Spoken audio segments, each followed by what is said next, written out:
welcome to Gladio Free Europe. I am Liam, joined as always by the impeccable Russian Sam. Hello. And our good friend returning to the podcast, Jackson. How you doing? Hello. How's everyone doing? This is going to be such a good episode. We've been working on this one for months. This was 80% your idea, too. It's such a cool topic, something that we've alluded to really throughout the entire 3-year span of this podcast, but something we've never really dealt with in full before. That being the birth of capitalism at the start of the 19th century and the end of the older artisanal systems that came before it. You brought this idea to us. You brought us this whole reading list that was so fun to go through, and I'm just really excited to dive in. Before we get started, Jackson, how are you doing? And what first brought you to this topic, the beginnings of wage labor and the end of the basically medieval craft system? Yeah, so obviously doing okay. Things are going good. Good to hear. A rare and blistering sun is shining down on Grace Cathedral Park, as always. But yeah, all right, I have to confess that the impetus for this was being told to read a book that we will get into for a graduate level seminar. But I will say that it's sort of a question that I think is really fundamental to anybody that is interested in both history and then also interested in Marx or Marx adjacent politics or sort of theory. Yeah, just the development of the modern world. You don't have to have any interest in Marxist doctrine to find this kind of analysis really educational. Yeah, like it's sort of if you're someone who is thinking about modernism or you're thinking about the modern world and you have a historical sort of lens or you're thinking historically, I think it's a really easy thing to think or a really natural thing to think, to be like, okay, well, how did that actually start? Yeah. And I think that what we'll talk about today is a really good look into maybe not the whole of that, but at least one part of that story. Right. Yeah. And I guess we should say off the bat, we're going to take some big swings here. We're going to make some bold claims that many historians support. Some historians do not. This topic, the development of capitalism, is very much a historical battlefield. And there are a lot of different perspectives here. We are sharing some of the perspectives we find most persuasive and most interesting, but these aren't, of course, the only perspectives here. Same goes, we discussed Perrin earlier this year. We're bringing him up again. A lot of times historians make these really strong arguments where there may be 95% correct.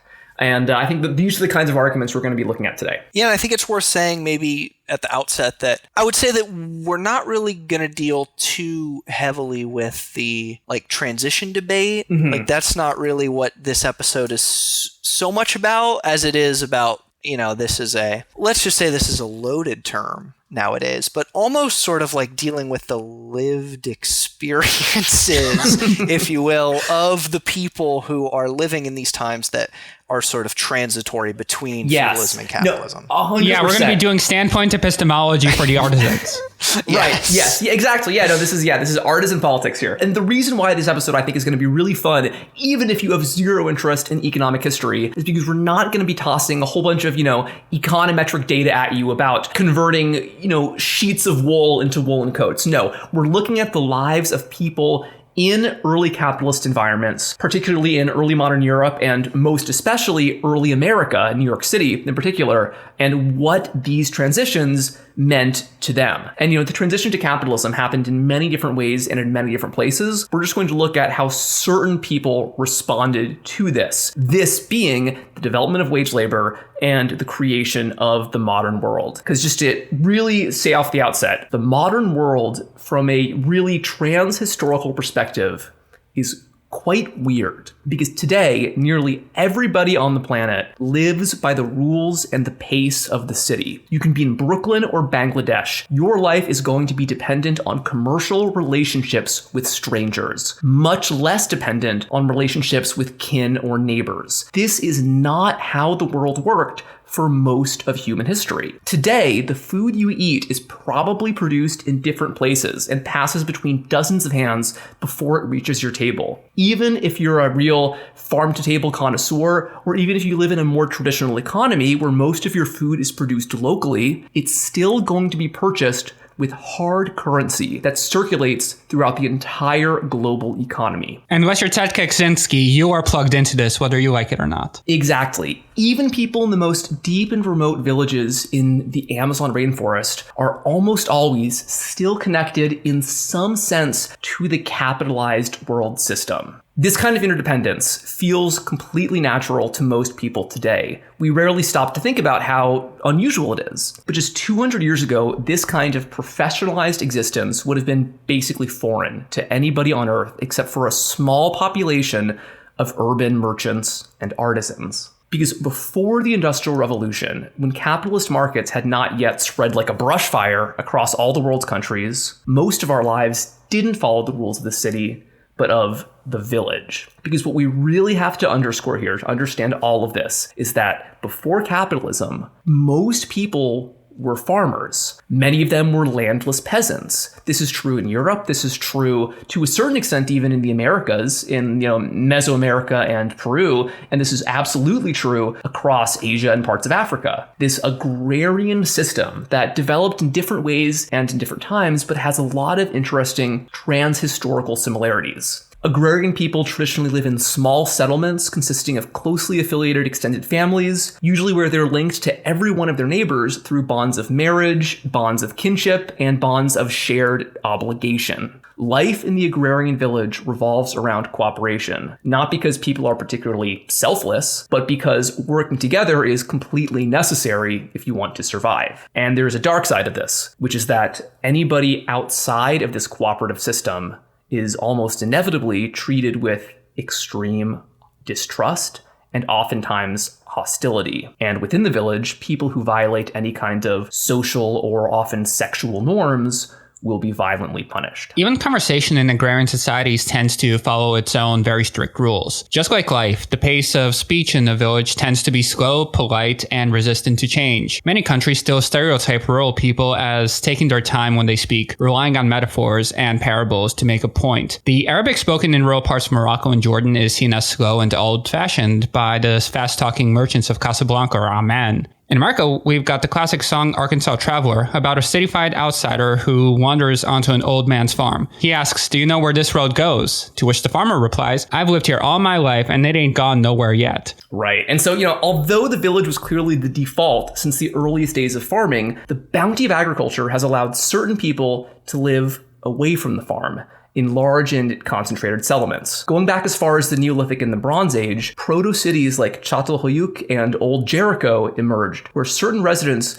grew crops outside the city walls, while others began to take on more specialized duties, as merchants, priests, bricklayers, and as the centuries progressed, bronze workers and scribes. The presence of crop fields outside or just within the city walls shows that these people still spent a lot of time farming. The division of labor wasn't yet as developed as it would become. But we begin to see in the early Bronze Age that Near Eastern cities are producing huge numbers of identical goods, like the famous beveled rim bowls of which are these, ugly, simple clay bowls that you can find all across the ancient Near East. To farmers living in surrounding areas, cities like were their IKEA, a place you could go to get cheap, reliable goods that you could, proliferate throughout the countryside. The existence of these basically interchangeable goods in the Bronze Age suggests a level of professionalism only possible with a complete division of labor, where certain individuals are able to spend all day producing goods for sale, honing their skills, and instilling others into these craft societies, leading to the development of intergenerational artisan economies. These early artisans were only able to survive by trading their goods for food produced outside the city, usually intermediated by early merchants. So, by the time the world's most notorious copper salesman, E104, got caught peddling shoddy ingots, his ancestors had probably been living as full-time artisans and city people for more than 2,000 years. That's how far back these systems stretch. Yeah, and it also stretches really far into the future. This dynamic is going to come up when we start talking about chance democratic, but this is basically the lay of the land in early 19th century America before industrial capitalism really took off. It was expected that farmers would be making making their own utensils, their own bowls, like pretty much everything they would be making because they were very cash poor. They were expected to be self-sufficient. No, and whatever they couldn't make themselves would be produced by urban artisans and often traded either directly for food or for some kind of early currency. And because that's the thing, is that there was this interdependence where city people needed the food from the countryside and country people needed the goods from the city. Country people would have had only intermittent contact with the world beyond their valley or grove, unlike the more mobile artisans and merchants. Life in the countryside typically involved a little bit more social hierarchy as well. Across the world in the pre-industrial period, you see manorial systems, what we might call feudalism, even though that's a very loaded term. Princes and priests hold physical and spiritual authority over the people who grow their food. And more often than not, especially in the Roman world and the kingdoms that succeeded Rome, these cultivators were not free farmers called yeomen, but instead were serfs or slaves. But the city was different from all of this, because although cities might not have been particularly egalitarian, they didn't have the same kinds of sharp social distinctions in property, because city dwellers usually had very little property at all. Instead, their livelihood came from employable skills, which gave them economic leverage over poor peasants. Products made in the cities, like fabrics or farming tools, were so valuable to the people in the countryside that the artisans who produced them were generally better fed than the people who grew their food. The modest wealth of ancient and medieval city people was still nothing compared to the splendor of the royals and aristocrats, but the common experience of this kind of mobility and this craft economy united city dwellers internally, meaning that the economic distinctions within the city were generally a lot smaller than the economic distinctions outside of the city. City dwellers, rich or poor, formed kind of a class of their own, in contrast both to the rural elite, the nobility, and the toiling rural poor,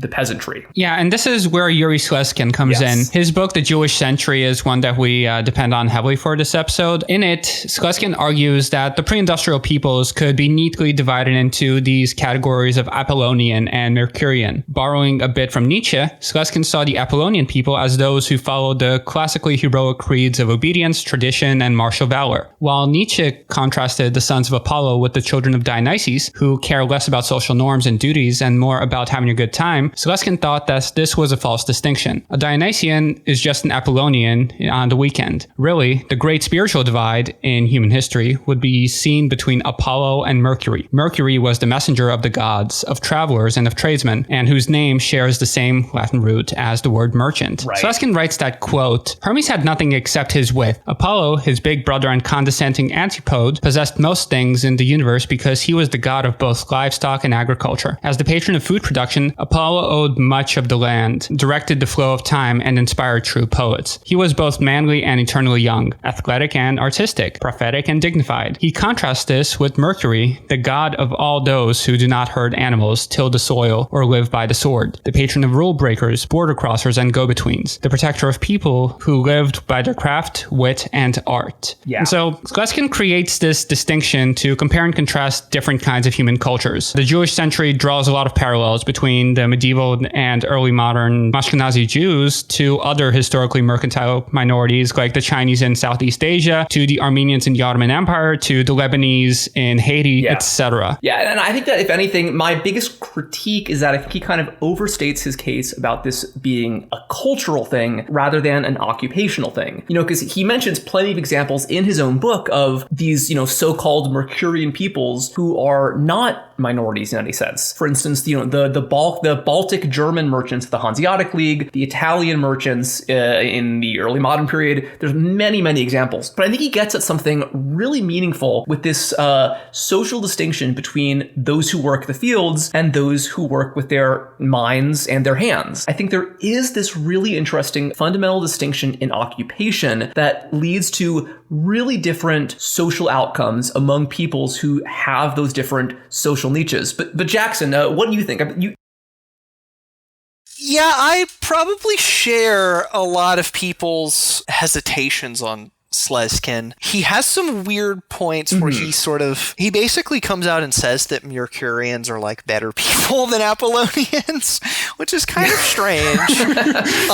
But I will say that I think his structure sort of explains something true about different sort of early modern or modern-ish societies, which is that they sort of rely on a group who doesn't really have kinship ties to the rest of the people that they're dealing with in order to carry out capitalist development. That is something that is, I mean, Marx talks about how capitalism, sort of all that's solid melts into air, right? But people don't really want the things that are solid to melt into air. Like, there's a lot pushing against that. Yeah. And Slezkine manages to kind of offer an explanation of how those things are able to melt into air despite all of that pressure in the opposite direction, right? There are these people that basically do not have as strong ties to those kinship ties that previously ran society that are more able to sort of insert themselves into this capitalist logic. Now, I think he overstates his case in that, of course, there are plenty of what he would term Apollonian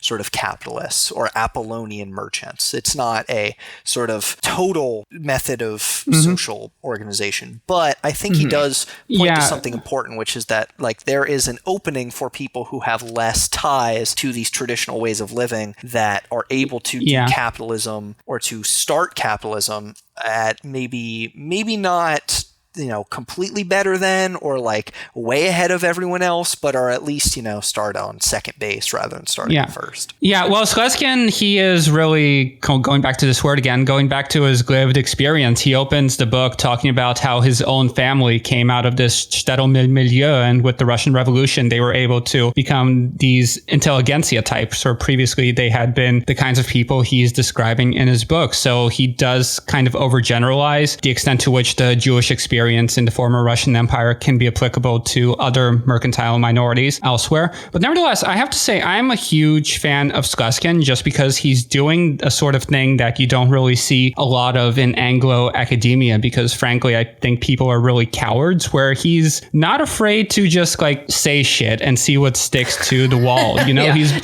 much more narrativizing.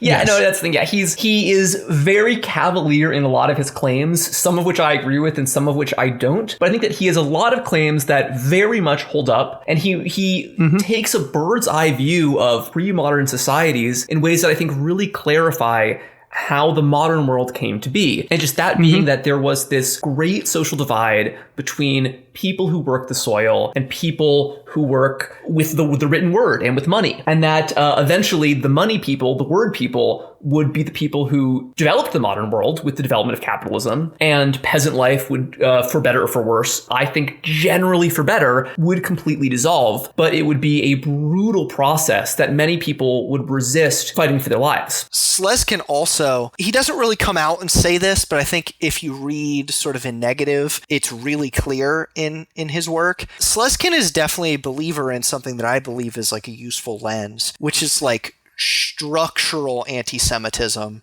rather than like particular anti-Semitism.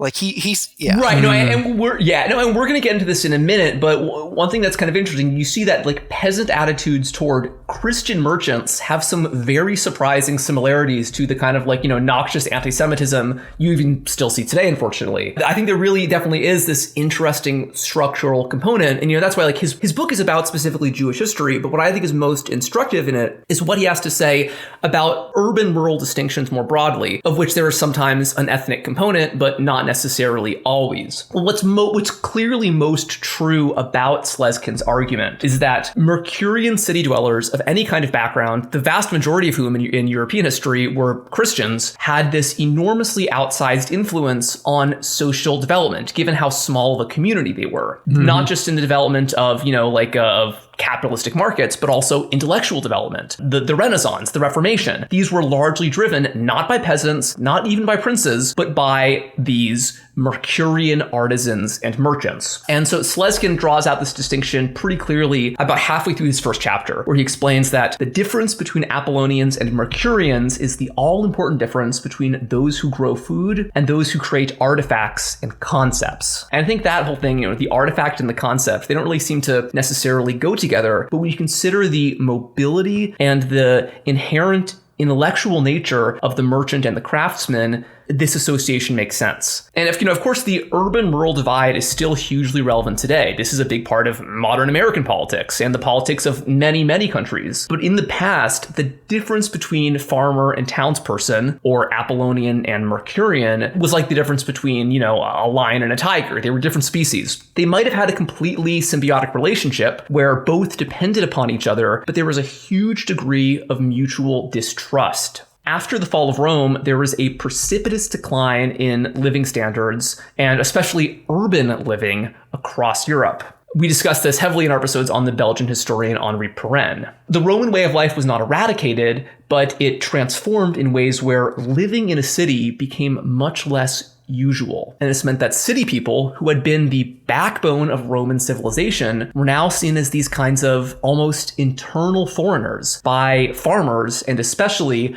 by the clergymen who saw themselves as on the same side as the farmers. And in many cases, they were literal foreigners, like the Syrians and all these people were, that's true. Again, there often was some kind of ethnic component where people living in towns and cities were culturally distinct from the peoples growing food outside. That just distinction was not always there. It depends on what time and place you're looking at. But okay, Sam, tell us about Isidore of Seville, because I think he's just a great window into the medieval mindset, and honestly, what I think is some elements of the medieval mindset that are pretty awful. Yeah, just a really fascinating figure. And Isidore of Seville, he lived about a century after Rome collapsed, and some people consider him to be the last genius of the ancient world, while others make him the first genius of medieval Christendom. It really depends on which side of the debate you fall in. But regardless, his work that he's known for is Origins, which is basically the first encyclopedia that reaches us to our modern times. It's basically intended to be a complete summa, that is a full account of the world and its components, top to bottom, from matters of high theology down to the seasonal behavior of ants. And Isidore noticed that in the wake of Rome's collapse, society was beginning to coalesce into three equally valuable classes. According to Isidore, there were the peasants who worked the land and fed the rest. There were the aristocrats who ruled and protected the peasants. And then there were the clergy who did the all-important work of praying for their souls and writing books, like the Origins. Right. And so, later medieval writers who followed Isidore would divide the world into those who pray, those who work, those who fight. Yes, exactly. But conspicuously absent from Isidore's scheme are the townspeople, who were a small but absolutely necessary part of the medieval system. The urban centers were in fact still the primary centers of culture and economy in southern Europe, particularly in the Visigothic kingdom of Spain, where Isidore himself lived. City people produced the books and the silk and the jewelry and all that finery that the clergy and the nobility used to display their wealth. And they also provided the peasants with farming tools and clothing and all kinds of foreign goods that they might need. But in Isidore's medieval schema, the urban way of life was an aberration. The people who counted time in minutes and not months and worked with silver rather than with soil could not truly be godly. By asserting their economic and political independence, the tiny medieval middle class threatened the legitimacy of the princes and offended the sensibilities of the peasants. While the rural landowners insisted that their power was naturally granted by God, those city people were venal, untrustworthy, and almost non-Christian. It just,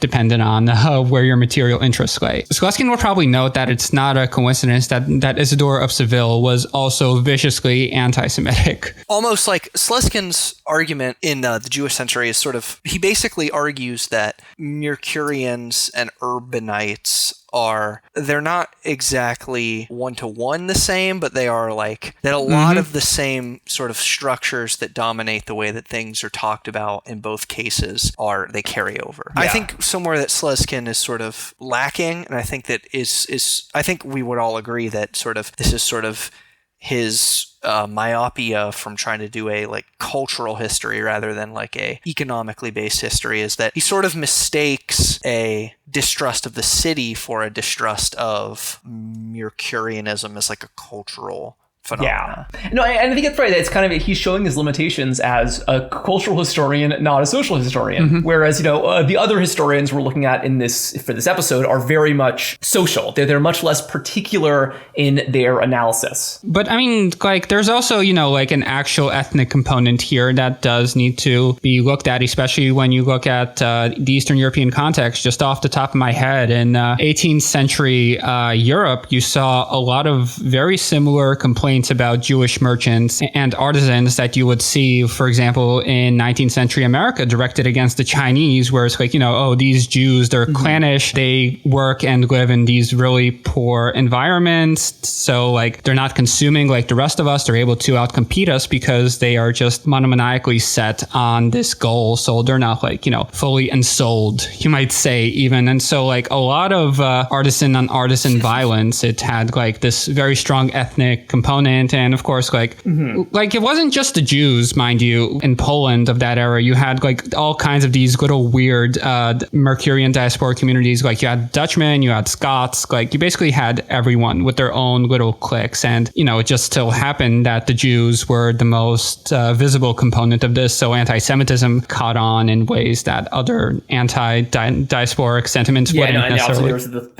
there's this theological basis for prejudice that wouldn't make sense with the Scots. But I think that, I think that I don't think that his ethnic lens doesn't really explain the fact that this kind of prejudice is often just as often Mercurian versus Mercurian as it is Mercurian versus Apollonian. And I think it really is more about a distinction of occupation and way of life rather than a distinction in culture. And I think, again, it's just because he is a cultural historian, not a social historian. So he necessarily has a more particular viewpoint. I think it's a really important viewpoint, but I think it's not entirely sufficient for understanding these pre-modern distinctions, but it's a great start, and that's why I think his book is really useful. But let's kind of moving forward here, because we have to get through how capitalism actually developed. Let's look at what cities actually looked like. Let's say in like the beginning of the High Middle Ages, once new trade networks that did not exist in the Roman era had begun to develop, and new cities for the first time begin to sprout up. You have, for instance, the burg system of Anglo-Saxon England, where all these new market towns are set up even before the Normans got on the scene. Normandy itself was a pretty important trade region in early medieval and high medieval France, especially because of its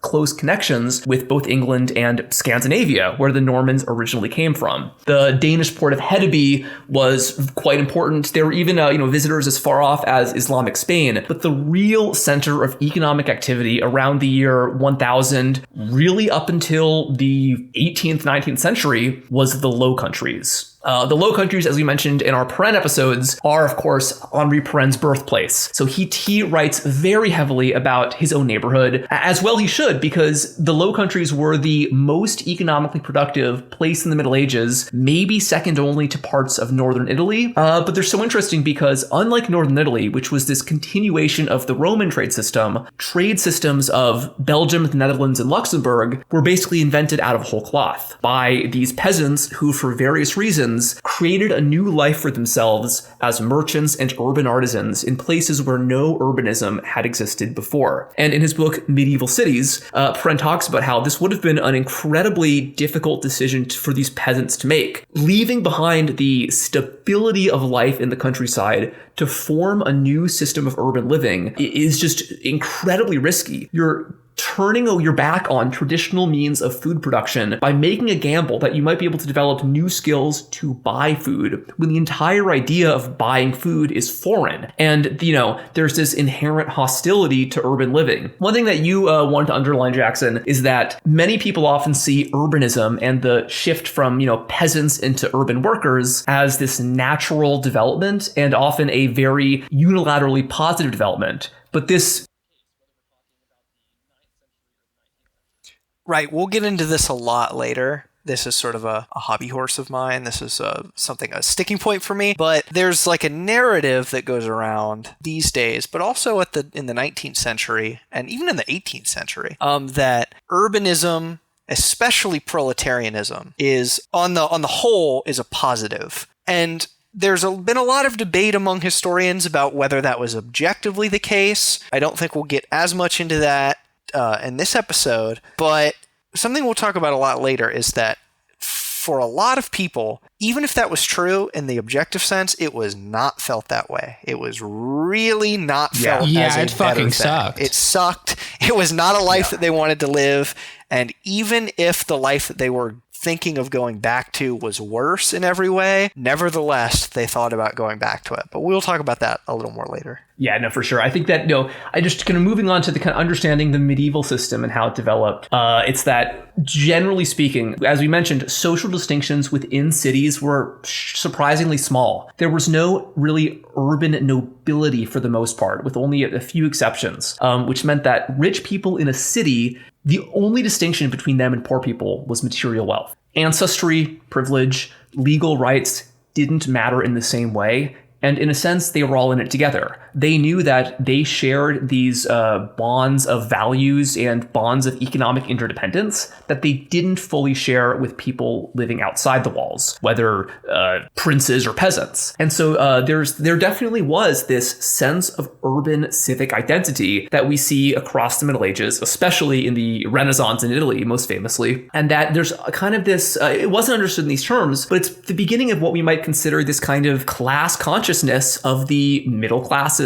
of the medieval world. And really, there were two overlapping classes that made up city people, and they included both rich and poor among them. And these are the merchants and the artisans. And really, artisans are who we're focusing on in this episode. Artisans are an interesting group because there's something that historians mostly look at in the kind of context we're doing, which is in their transformation into something else. Because artisans kind of split into capitalists on one end and the working class as we know it on the other. They came out of this older artisan system. But artisans themselves very much had this political and economic identity, and a lot of early writings on the development of capitalism focus heavily on the conditions of the artisans, and especially in the 19th century. This is obviously true of the writings of Marx and Engels, but even of writers like Charles Dickens. They provide a really interesting look at the artisan system as it's basically dissolving. But when the artisan system was at its height, let's say in the late Middle Ages, in the early modern period, the period of the great medieval guilds, we can see that artisans are typically less prosperous and less mobile than the merchants, but are much better off than the peasants outside the walls. And although they might not travel to buy and sell things in the same way that merchants do, they are accustomed to currency and often accustomed to writing in ways that were totally alien to farmers in this period. And so we can find examples of urban literacy in somewhat surprising places in the High Middle Ages. Like in Novgorod, Russia, and Bergen, Norway, there are these remarkable caches of birch bark letters in both cities, where people would write very heartfelt love letters or passionate religious inscriptions, and then things like, bawdy poems and shopping lists. It's really charming that this survives. And this is so unusual because you wouldn't find this in the countryside at all, but it shows that even in these very provincial cities, merchants and artisans were part of this world of letters that peasants were not privy to. Right. I think that it bears talking about a very famous example of this from Novgorod is the little boy, I think his name was Trofim, who... Onfim, yeah. Onfim, yes, there you go. Yes, his name was Onfim, and he sort of was doodling he was basically doing his homework and doodling in the margin about him being, like this sort of warrior. A knight. Yeah, a knight.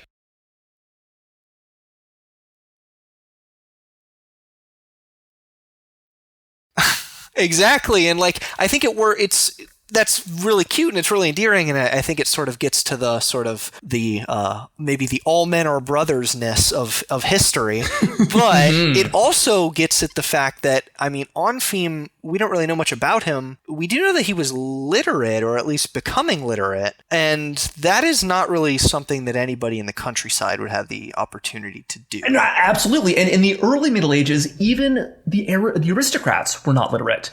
Charlemagne famously conquered half of Europe, but he was never able to memorize the alphabet. Right, and I think it goes into this sort of, it speaks to this divide between urbanity and rurality at this point, that a king, one of the greatest king of the medieval era, or the early medieval era, did not ever learn to read, but there are boys who are sort of dreaming about being knights that do learn how to read. And so it really speaks to this divide between the town and the country. Yes, no, totally. And then we were saying one thing also I really want to emphasize is that city people tended to be much more mobile than people living in the countryside. They took travels quite frequently because medieval trade networks were so well lubricated that people could travel essentially for pleasure with some degree of safety, often even traveling on pilgrimages into Islamic lands, even during the era of the Crusades, just because there were such developed systems of transit developed by merchants to ferry goods produced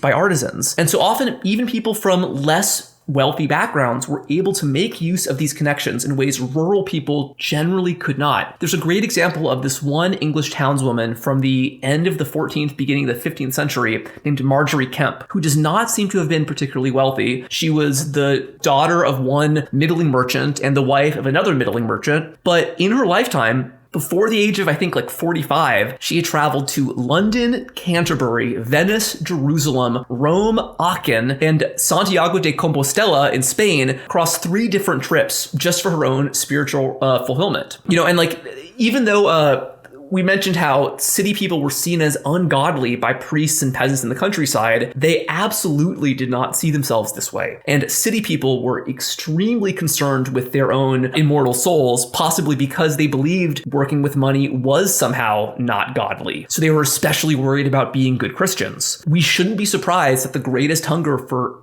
Bible translations in lay languages came from townspeople, the German burghers. The printing press, which Martin Luther acknowledged was central to his Reformation, was an invention created by and for artisans. Johannes Gutenberg was an artisan who owned and operated a small print shop. He, in this way, was not very different from a shoemaker or a cabinet maker. He was just a regular guy plying his trade. It just so happened, though, that the trade he plied would completely change the world. And even the great artists of the Renaissance, like Leonardo da Vinci and Michelangelo and Jan van Eyck, would have been considered particularly elegant middle-class artisans. Their work might have given them an audience of dukes and kings, but this was also true of armorers, tailors, and architects. They were people performing a job for the wealthy without necessarily being super high status themselves. Leonardo and Luther were both commoners, and this means that in the 16th century, they were considered much closer in status to a peddler or a shoemaker than to any of their princely patrons. So even these guys that completely changed the modern world, they were still part of this small, weird group of urban Mercurians who were treated with great distrust by the 95% rural majority outside the town walls.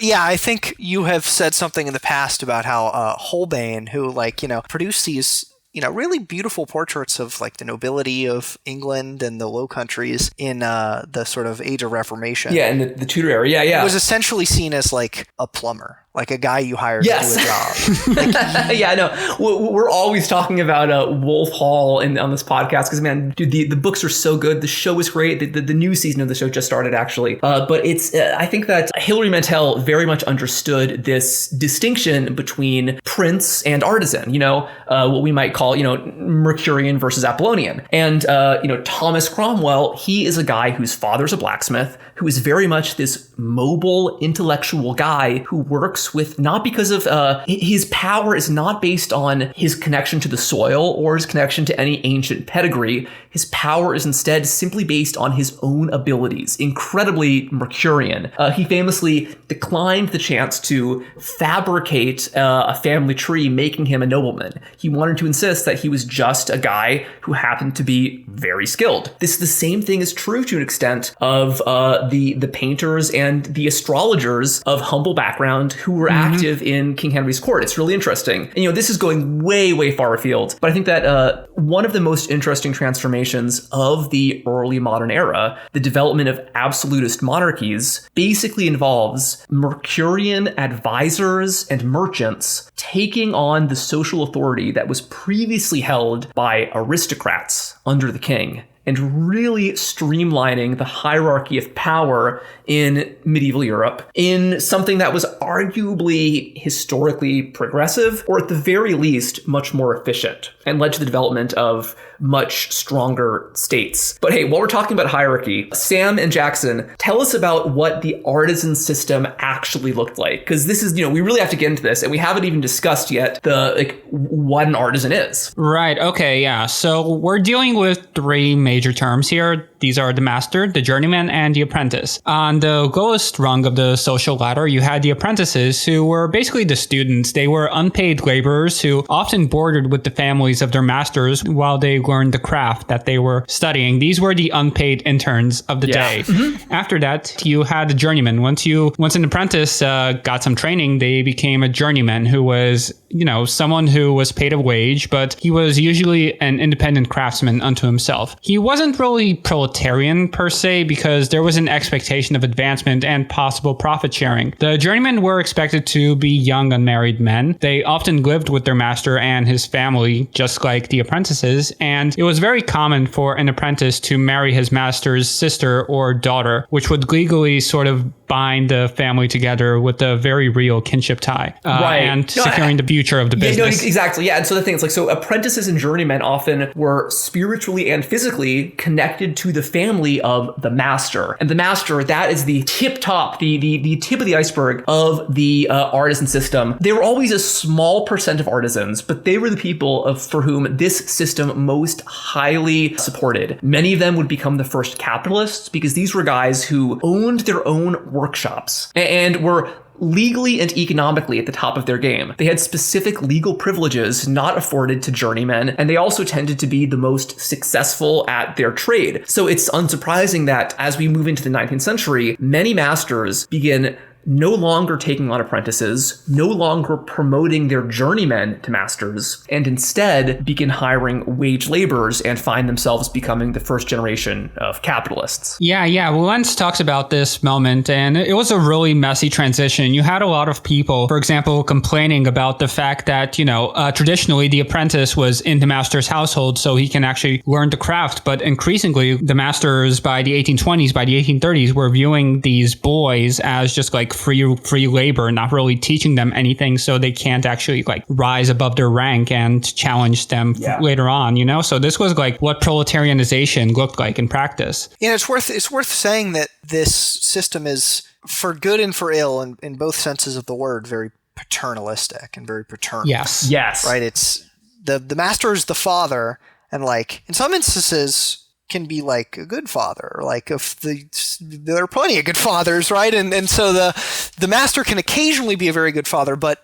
we'll get into this maybe later, that it is very much a system that is ripe and is sort of ready for a sort of someone operating in bad faith to take very bad advantage of. Yes, absolutely. Well, and so I think that before we talk about the dissolution of the artisan system, which is going to be kind of the back half of this episode, let's just talk about more in depth how it worked, and honestly, the reason why a lot of people were discontented with it, even before it started falling apart. Because the artisans and the medieval guild system within which the artisans operated was really, really good for the masters, but wasn't always good for the journeymen and apprentices who had not yet reached that level. It took decades often of work to basically build the connections and often the skill set necessary to prove yourself as a master. You couldn't just say you were a master. You had to be recognized as a master. But I think more importantly, it was entirely about who you know. And that meant that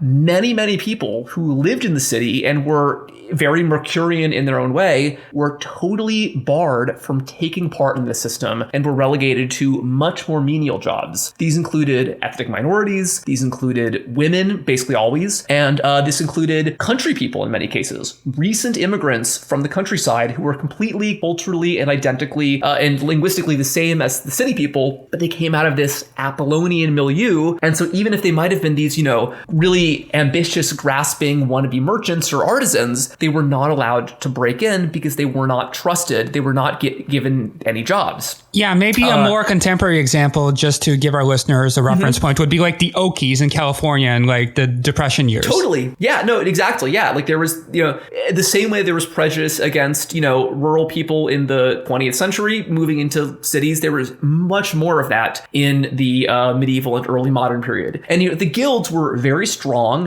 which was really good for the people within them, but they had a lot of very strange rules too. One of my favorite rules about the French medieval guilds was that any advertising was banned, because in the interest of social harmony, you were only allowed to succeed based on the quality of the goods you produced. So if you were a tailor, you were only allowed to be successful through word of mouth. You couldn't advertise how good of a tailor you were. Customers had to figure that out on their own. So signs were not allowed to have any text on them. You couldn't call out to customers from your store. And famously in the city of Paris, you couldn't make any noise at all to attract the attention of passersby. So a merchant, a tailor, could be fined for coughing too loudly if it was thought to, as an attempt to attract a customer.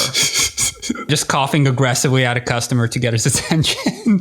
I'm not sure that would go over well these days. Yeah, and we also talked earlier about how there was a big tradition of kind of Mercurian versus Mercurian violence, especially along ethnic lines, where merchants or artisans of one ethnic background would very often band together to kick out competition of a different ethnic background. And usually because of, this wasn't just about purely social prejudice. I think it was kind of had an economic angle, because there was rarely, intermarriage and partnership across religious or in America, racial lines, which meant that oftentimes the economic interests of one group would appear in some ways to be totally at odds with another. So the only outcome would be complete exclusion. And this was most famously and most viciously, obviously, meted out against Jewish people in early modern and medieval Europe. But many foreign Christians didn't fare much better as well. There was sporadic violence against Flemish wool workers across the Middle Ages in England, going all the way up until the Tudor period. And in 1517, the same year that Martin Luther published his 95 Theses, thousands of London apprentices and journeymen attacked their Dutch-born neighbors living in the city of London in what became known as Evil May Day, because all of these English journeymen and apprentices were convinced that they were losing out on work contracts to the Dutch, and they had to kick them out of London altogether. It's worth pointing out also that killing Flemish merchants and wool workers is sort of a early modern English tradition. Like basically anytime something pops off in London, they will be lynching some Flemish guys. Like totally. During the Peasants' War in the late 14th century, one of the only things, not the only things, but one of the major things that the sort of crowd of revolting peasants does in the city after they march in is to hang a bunch of Flemish wool merchants. And then after the Great Fire of London in the late 17th century, they're looking for people to blame. And there's a bunch of guys that are speaking this language it's like English, but it's really weird. And so they will sort of hang them sort of as a, just something to let steam off in London. They love to do it. The English, they love to do a cheeky attack on the Flemish quarter. A cheeky lynching. London. Exactly. Yeah, no. But yeah, this wasn't a purely English pathology either. I mean, in Constantinople, for example, just off the top of my head, like the Frankish quarter basically got raided all the time under very similar circumstances by the locals. Yeah, no. And just going out on a limb here, I kind of wonder if there might be a tiny little sort of materialist angle where the English had some understanding that Dutch merchants were coming from a place that was usually just a little bit more economically developed, where market systems were a little bit more sophisticated. I wouldn't be surprised if some of these Dutch merchants might have either outcompeted the English or at the very least were associated with a more developed form of early capital. So, they were seen as like the future or not like the future, they were seen as kind of everything going wrong in our lives. They work by a different system. We don't want that kind of more institutionalized, more financialized system to come here because that will disrupt our way of life. And I think, again, that's kind of one of the nastiest aspects of the artisan system and the guild system is that it was very very conservative in one sense, in that it did whatever it could to preserve things, to keep things the same, often with violent ramifications on anybody else who they thought were somehow trying to change things. Yes, but even if it wasn't really a structural threat, like even if the Flemish merchants weren't doing anything different, it's like these people are still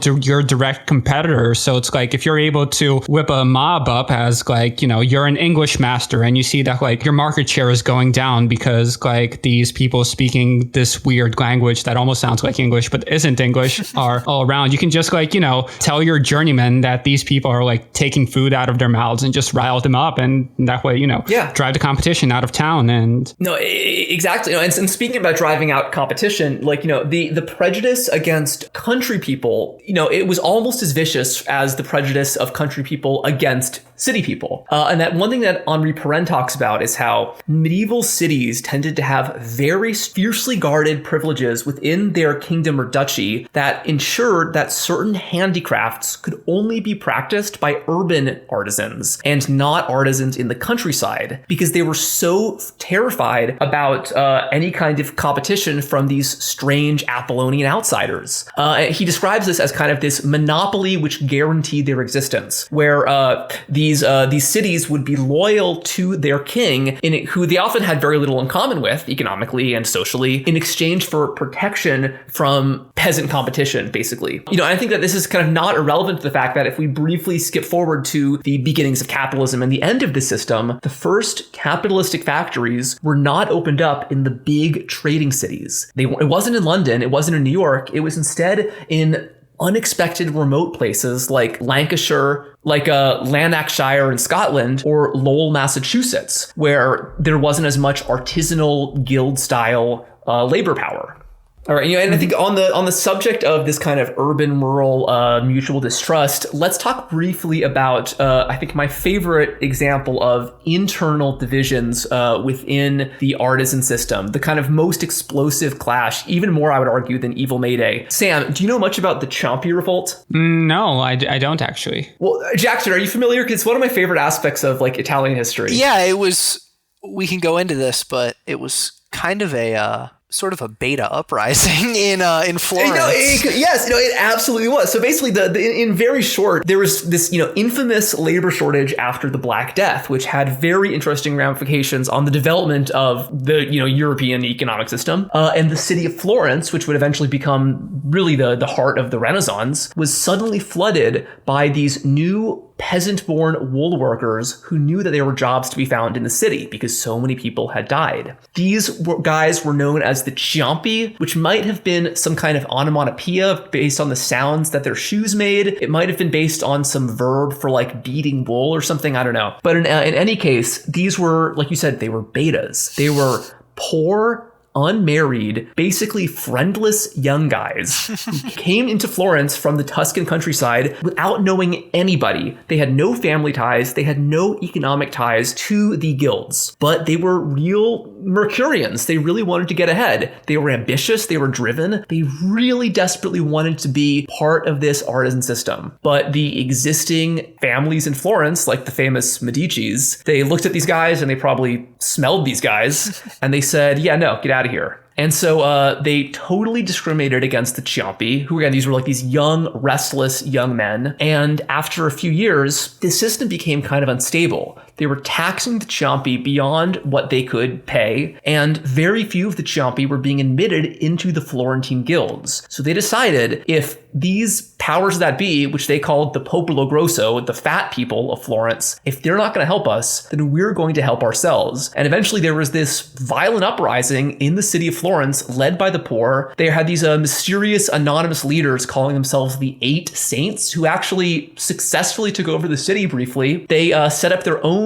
guild system just for the Ciompi because they weren't allowed in the other guilds. And they were kind of in the driver's seat for a couple years until there was a coup led by the Popolo Popolo Grosso to kick these guys out. And then, this leads directly to the ascension of the Medici a generation later. So it's really interesting. And it became this real kind of cautionary tale within the medieval republican system, because many of these guild towns basically ran local politics and used some kind of republican system, especially in Italy. But suddenly after the Ciampi Revolt, they became a little more hesitant about democracy. Because one thing we're going to see as we move into the second half of this episode is that artisans often have democratic attitudes that are a little too radical for their merchant betters. Mm-hmm. Yeah, Jackson, you want to maybe tell us a little bit about what really distinguishes artisan life? Yeah, so artisan life is kind of, it's defined by a couple different aspects that I think are maybe not as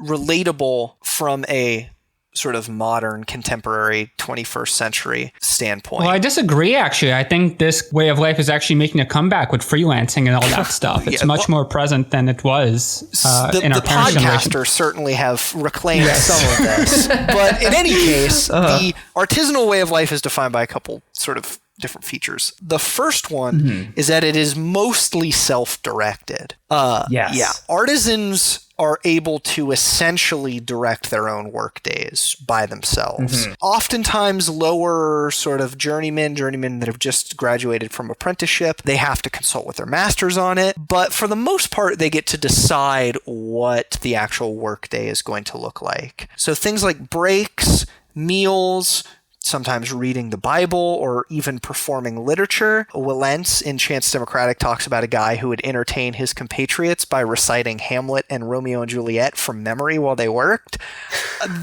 Those kinds of sort of micro breaks were a regular part of artisanal life. Oh, yes. No, they absolutely were. And one thing we mentioned actually in our recent episode with our friend John about the history of alcoholism is that one of the, I think, the darkest aspects of artisan life is that it was just a complete bacchanalia. It was just, you basically were expected to be an alcoholic. Because you were able to work at your own pace, you could just be drunk all the time. And this often had terrible ramifications on these guys and their families, but it's just how life was. Right. And that kind of speaks to a second sort of defining aspect of artisanal life, which is kind of related, but like their independence, right? Now, journeymen had to work for masters, like there was a sort of paternal relationship there, but even journeymen had a sort of, before the sort of Republican revolutions of the 18th century, sort of pseudo-Republican sort of sense of being able to direct their own lives outside of work time. So, for example, when they'd go on break, they would just get really drunk, and they sort of defended their ability to drink, and this is genuinely sort of hair-raising, like cups of just like straight gin.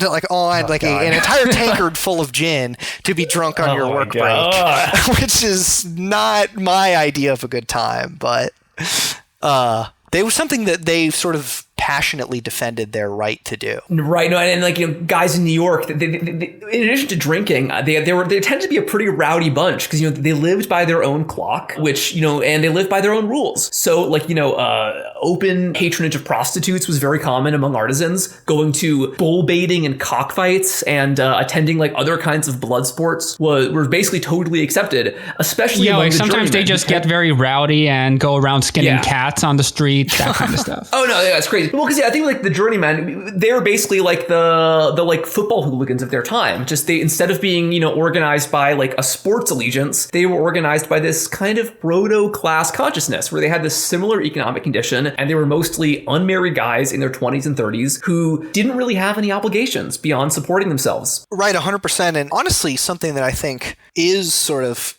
maybe carried on in the sort of football hooligan tradition. Maybe this is a topic for another episode, but they sort of identify each other based on their industry, right? So there will be sort of all the hatters will go with all the hatters, all the clog makers will go with all the clog makers. So they sort of self-segregate based on what industry they're involved in. Mm-hmm. Yeah, and I mean, with the further parallel to hooliganism, sometimes like these different journeymen would just get into brawls with, the other guys. Or like constantly, yeah. No, and in late 18th, early 19th century New York, like physical fights between journeymen were incredibly common. And also, it was there's this unspoken tradition that if a journeyman came across an apprentice on the street, he could just beat him up for fun. So you had these like 30-year-old guys going around like socking 14-year-old boys. That was just normal. Yeah, it was certainly a different time. Yes. That's one way to put it. Tell us about working in whole, because this is something that I did not really know about until you directed this one book, which we'll mention in a second, to my attention. Right. So sort of the modern economy is sort of laid out in workers will work on one part of a task, right? They will, so for example, if you're in the Ford factory and you're the guy who pulls the lever to sort of stamp, part number 5,765, your job is to pull the lever and to only pull the lever. That is not how artisan work was done. In fact, they really jealously guarded the ability to do the entirety of a job. So instead of having one guy cut some sort of like pattern out of leather, say, to make shoes, they really jealously guarded having one journeyman be able to make the entire shoe from start to finish. So he would have to learn all of the different parts of the process of making a shoe. They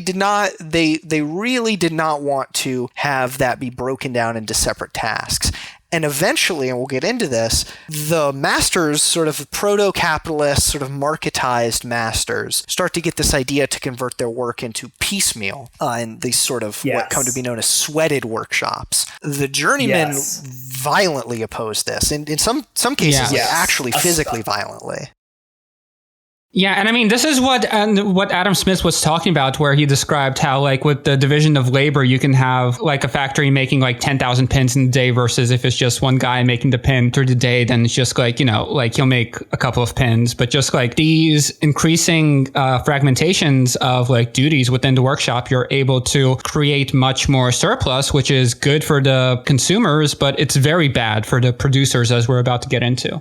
No, yeah, exactly. And like the assembly line was this remarkable invention from the standpoint of consumers in America. People were able to buy a car for much cheaper than they ever could, but all of the people working for Henry Ford, all they knew how to do, it was unskilled labor. They knew how to do very simple tasks, and they might have been amazing at those simple tasks, but they didn't know how to actually build a car themselves. If they were fired, they suddenly would not have really any employable skills that could be their livelihood. In the artisan system, if you lost your job, that doesn't matter that much because you're still a shoemaker. You still know how to make a shoe from top to bottom. You can just move to another neighborhood and set up shop. Yeah, and this just, breeds dependence on the capitalist system, where previously the Republican ideal, both the political ideal as well as the artisanal, like, you are an independent man. You control your own livelihood through your own skills. But if you're just like a guy who pulls a lever all day instead of the guy who assembles an entire shoe, then suddenly that becomes a much more precarious prospect. Right. And of course, there's one major, huge distinction between artisan life and the capitalistic life that we all live under now.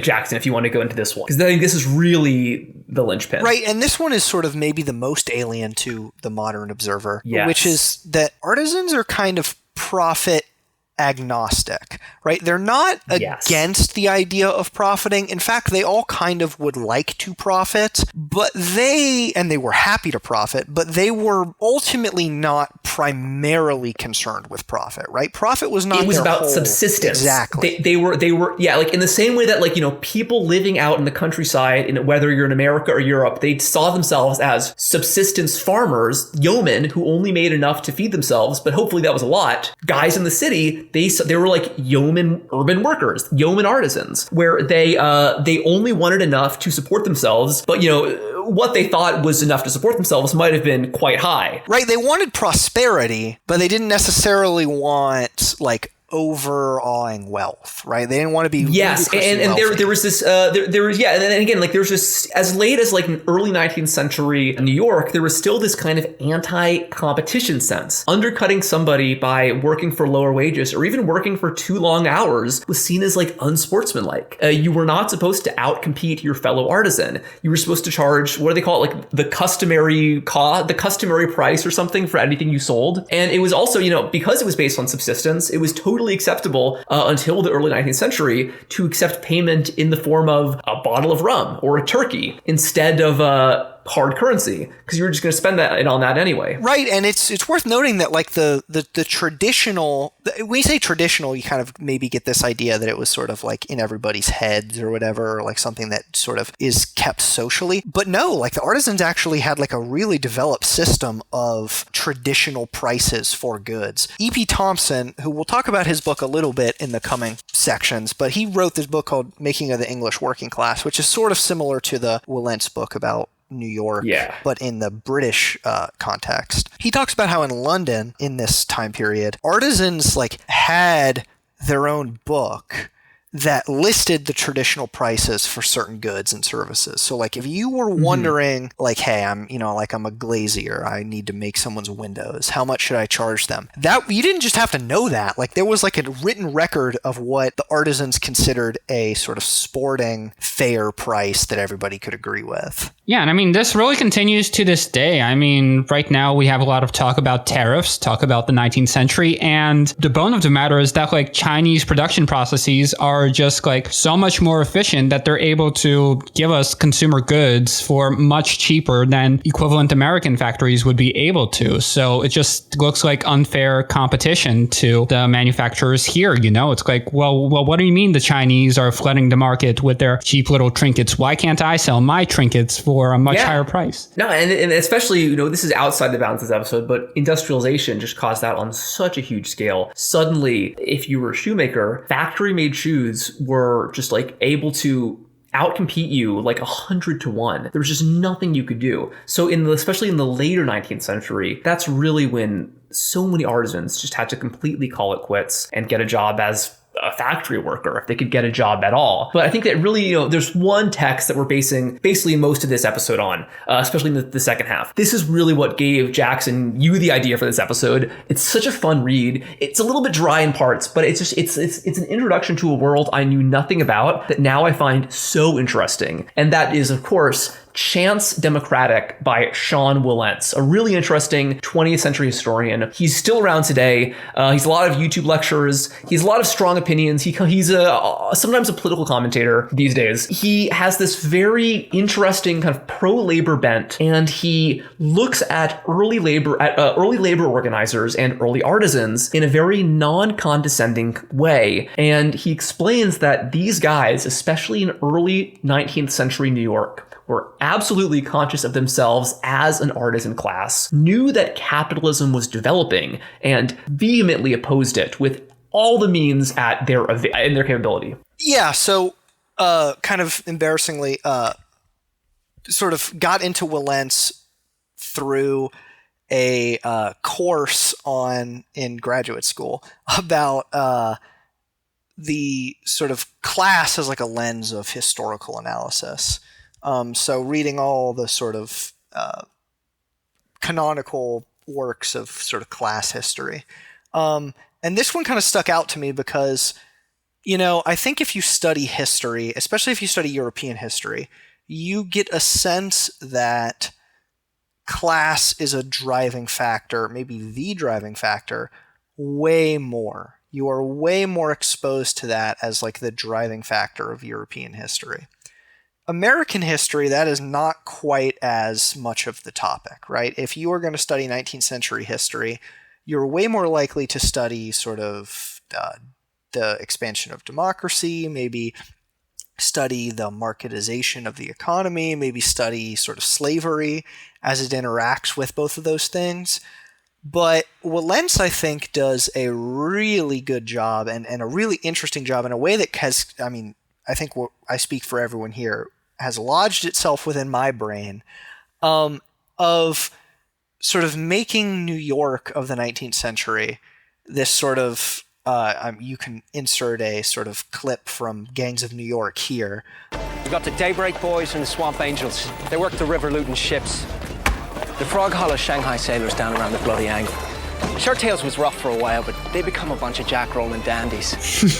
the New York of the 19th century as a place where these sort of very familiar to Europeanists, but maybe not so familiar to Americanists, those same things are happening, right? This same sort of process of proletarianization, this sort of industrialization, this sort of sort of not really reaction, but also not really sort of maybe transcendent sort of position or positioning towards insurgent capitalism, that all of those things that are happening in Europe that you're all aware of are also happening in America. So it really sort of centers that in America in a really interesting way. 100%. And I think there's some big differences between the European artisan system and the American artisan system. I think the biggest is that you really don't have organized trade guilds. The way that, trade guilds still exist in Europe. They've just become these like random charitable societies. It's like kind of this like sort of like ostensibly middle class version of the Elks Lodge. She's like, that's like the worshipful guilds of London, But you don't have that in America.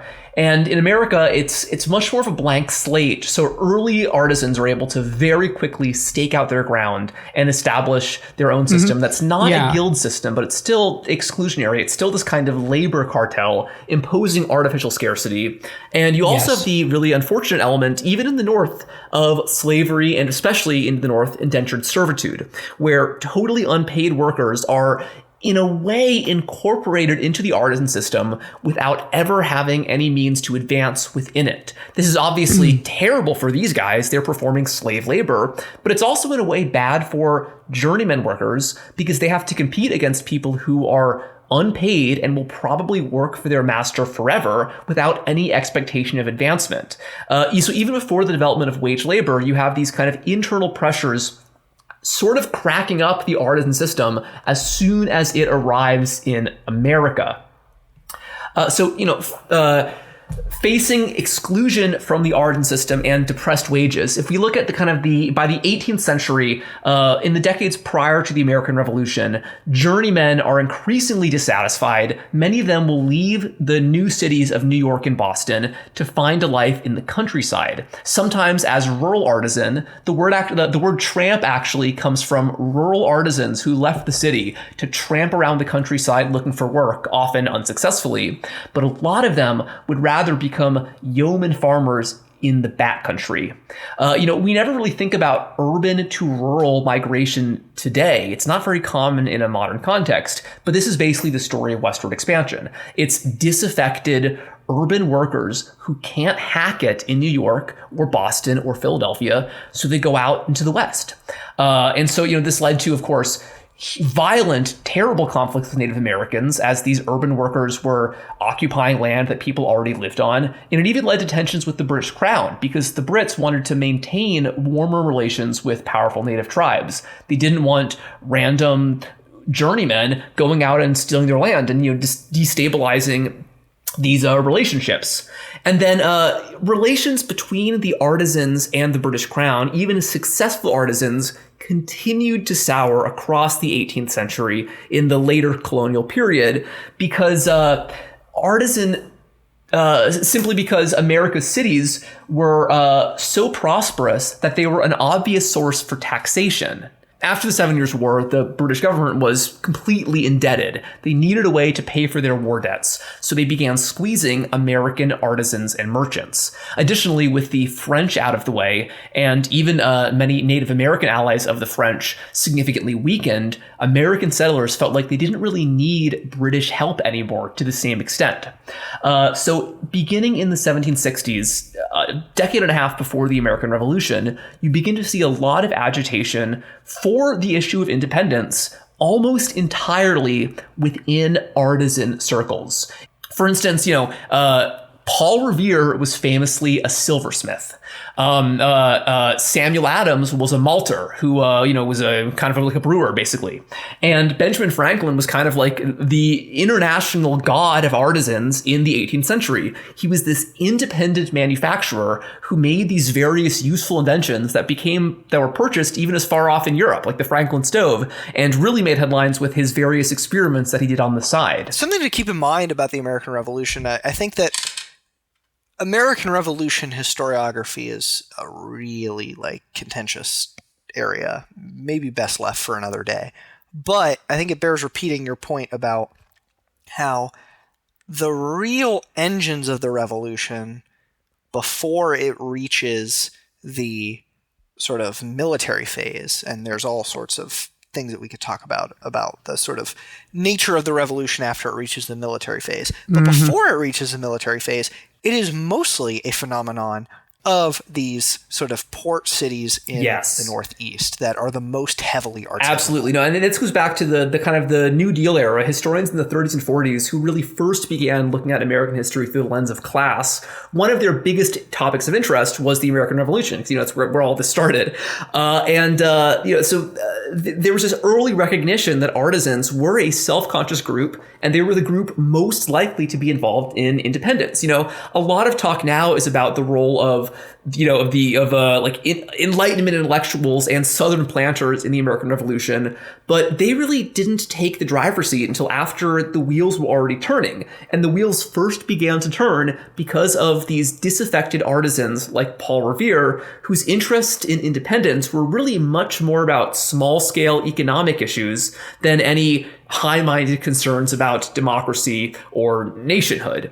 Going into modern times, alternatively, they were radical egalitarians who, wanted to eke out their own living and saw like the British as like stand-ins for, their masters. Absolutely. And because these guys are literate, they're Mercurian, these guys are reading Thomas Paine and Locke. These Enlightenment intellectual ideas have great purchase among the artisans. And as Sean Wilentz talks about in his book Chance Democratic, which we're basing so much of this on, even after the American Revolution, the artisans kept up this Enlightenment tradition after it had kind of begun to fade among the elites. Like, one thing I find very interesting that he talks about in passing is that deism, something that we associate with late 18th century intellectuals like Thomas Jefferson, actually had this kind of renewal of support among the New York middle class, among the artisans in 1820.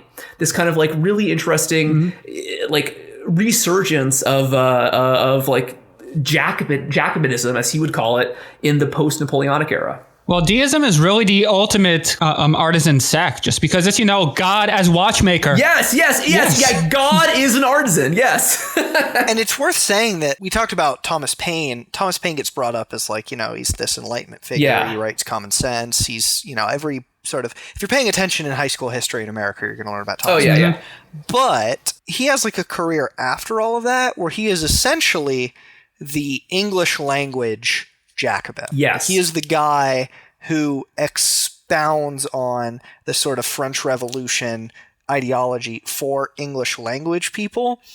And he basically has a long tail of his career as an artisan, sort of idée fixe. He is a sort of his writings, especially about the rights of man and about Common Sense included, have this sort of long afterlife after he's sort of, the story is he's sort of jettisoned because he's anti-religion in America. But he has this sort of long tail where Paineite is this thing that gets thrown at people as being they're basically English language Jacobins. So this ideology that's often ascribed to the upper classes, the sort of planter Thomas Jefferson guys, it is as much of a live issue within artisan circles at this time as it is among the sort of big Enlightenment figures. Yeah. Paine is like the Trotsky of the American Revolution. And just like Trotsky, the artisans, despite their instrumental role in starting the revolution, they were totally sidelined. The contemporary historian William Hoagland talks about how this happened in Philadelphia in the months after the Declaration of Independence was signed. But in a lot of places, you saw these. No, before too. 1776. It's just a really fascinating book. It's basically all about how these intellectual nerds were basically able to maneuver these sons of liberty, these patriots who were much more radically inclined in their demands to basically to intimidate all of the delegations to actually vote for independence, only for these Sam Adamses of the delegation to say haha psych and just leave the revolution to bourgeois rights. I believe you mean John Adams, but no, yes, 100%. Yes, I'm sorry. No, and I think also one thing that you kind of alluded to when we were talking about this, Jackson, is how looking at the artisan radicalism in the revolutionary era, and especially in the decades after, really shows you that there are really important similarities between certain aspects of the American Revolution and the French Revolution in ways that might often go unnoticed. And that even though the American Revolution was in no sense a proletarian or working class revolution, it did in some aspects have this populist class character. Yeah, right. Like, and also like they sort of, the artisans are sort of self-consciously revolutionary, and they do sort of have this sort of tradition of radicalism that they will draw on. Mm-hmm. Like, this is sort of before the French Revolution becomes the sort of epoch-defining revolution.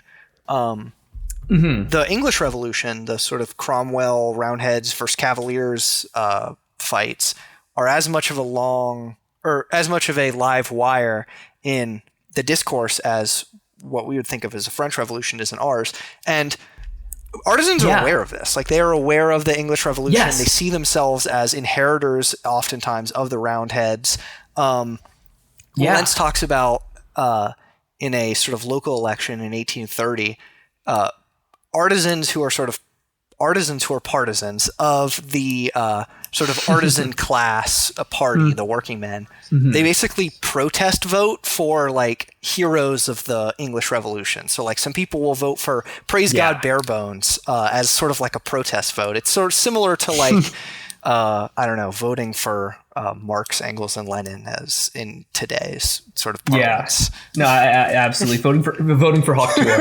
Exactly. No, 100%. And I think it's like that's kind of thing. Is like one thing that you see across the 19th century, just like today, is that with the American Revolution and later with the ascension of the Democrats under Jackson, kind of really getting ahead of ourselves here, but in both of these cases, artisans are a huge factor in these political movements, but then they are basically immediately betrayed. So after the U.S. Constitution is signed, states, basically every state constitution, denies artisans the right to vote, because artisans, almost to a man, did not own land. They were usually renters in the city whose land was either they owned no land at all, or they owned only urban land, which was not taxed highly enough to be given the franchise. So, it's like, famously in the outset of American independence, it wasn't just white men who could only vote. It was specifically property owning white men who were almost definitionally rural people. Many artisans were very big fans of Thomas Jefferson, who had this somewhat egalitarian outlook, especially compared to the high Federalists like Hamilton.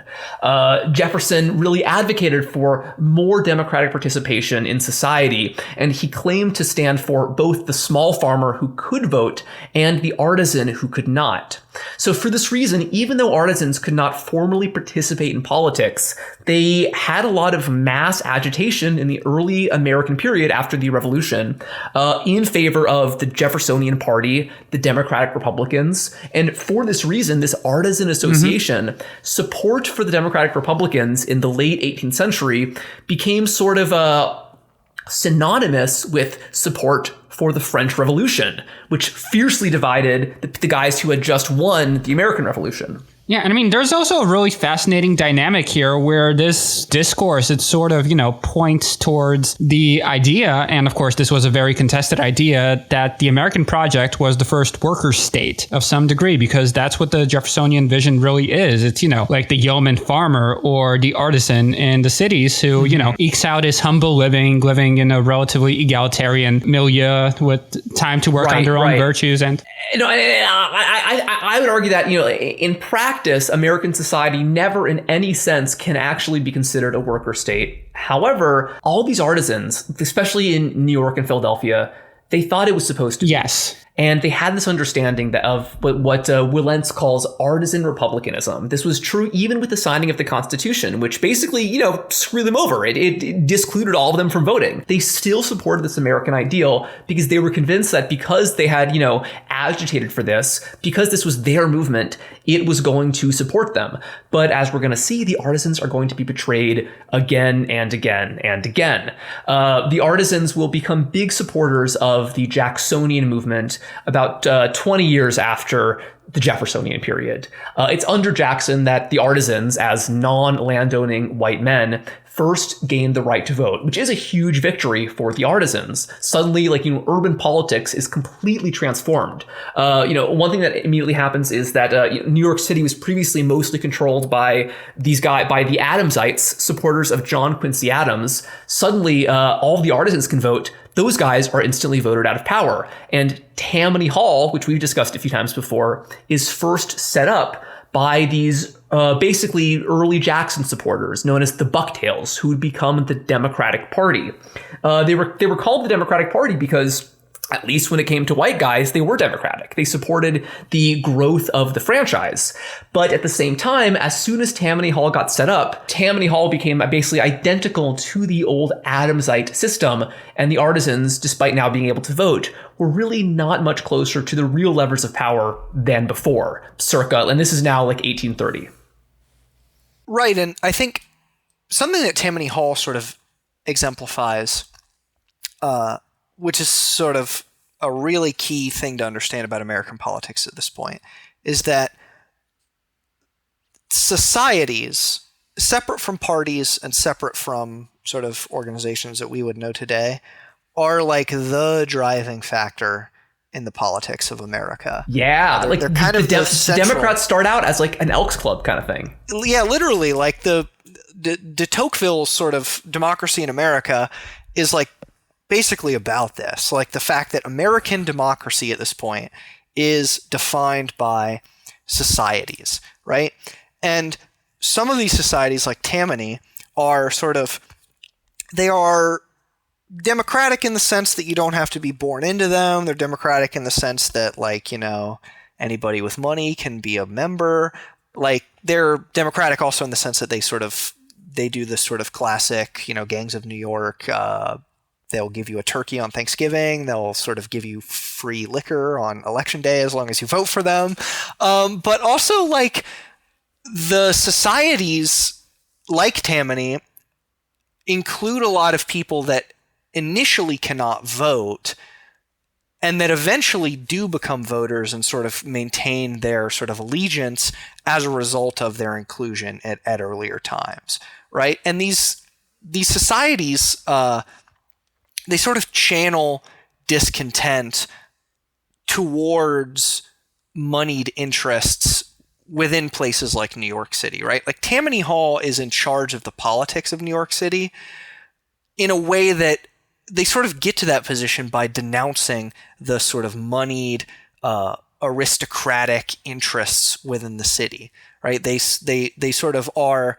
They set themselves up as a counter elite or a sort of insurgent elite or a political elite against these sort of entrenched, aristocratic, a lot of them not Anglo-Saxon, sort of Dutch landed elites.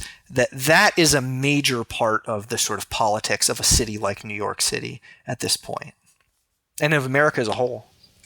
Yeah, and there are major parallels to today's political moment in many ways, what you just described. Oh, no, yeah, that's, I think, one thing that's really interesting about looking at the 1820s, 1830s, and so the support and the working men's support and then immediate betrayal by the new Jacksonian Democrats. It's the first time that a left-wing organization, if you can call it one, was disillusioned with the Democratic Party. Something which would happen many times again throughout the 20th and 21st centuries.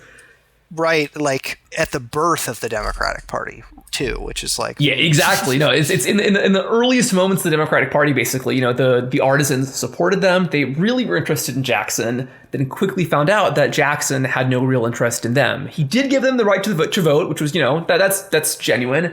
But he didn't give them, a lot else. And so that not long after the Democratic Party was started, there was a new dissident party against the Democrats. It was not the Whigs. It was something else that actually predated the Whigs. A secret third thing, if you will. Right, the working man. Yeah, so I had no idea about this until I read Wilentz, but in 1829, a group of New York artisans created the Working Man's Party. We're actually planning on going into this in greater depth in another episode, but there's just this really interesting new system where the first party to challenge the sudden emergence of Jacksonian hegemony were these radically left-wing artisans who really, I think, are the closest thing to like a modern left-wing organization you can see this early in American history. I think they're much more recognizably modern in their values and their interests than any faction that was around in the American Revolutionary period. And but the thing is, though, is that although these guys had, I would argue, were incredibly well-intentioned, were, you know, radically progressive and egalitarian, especially for their time,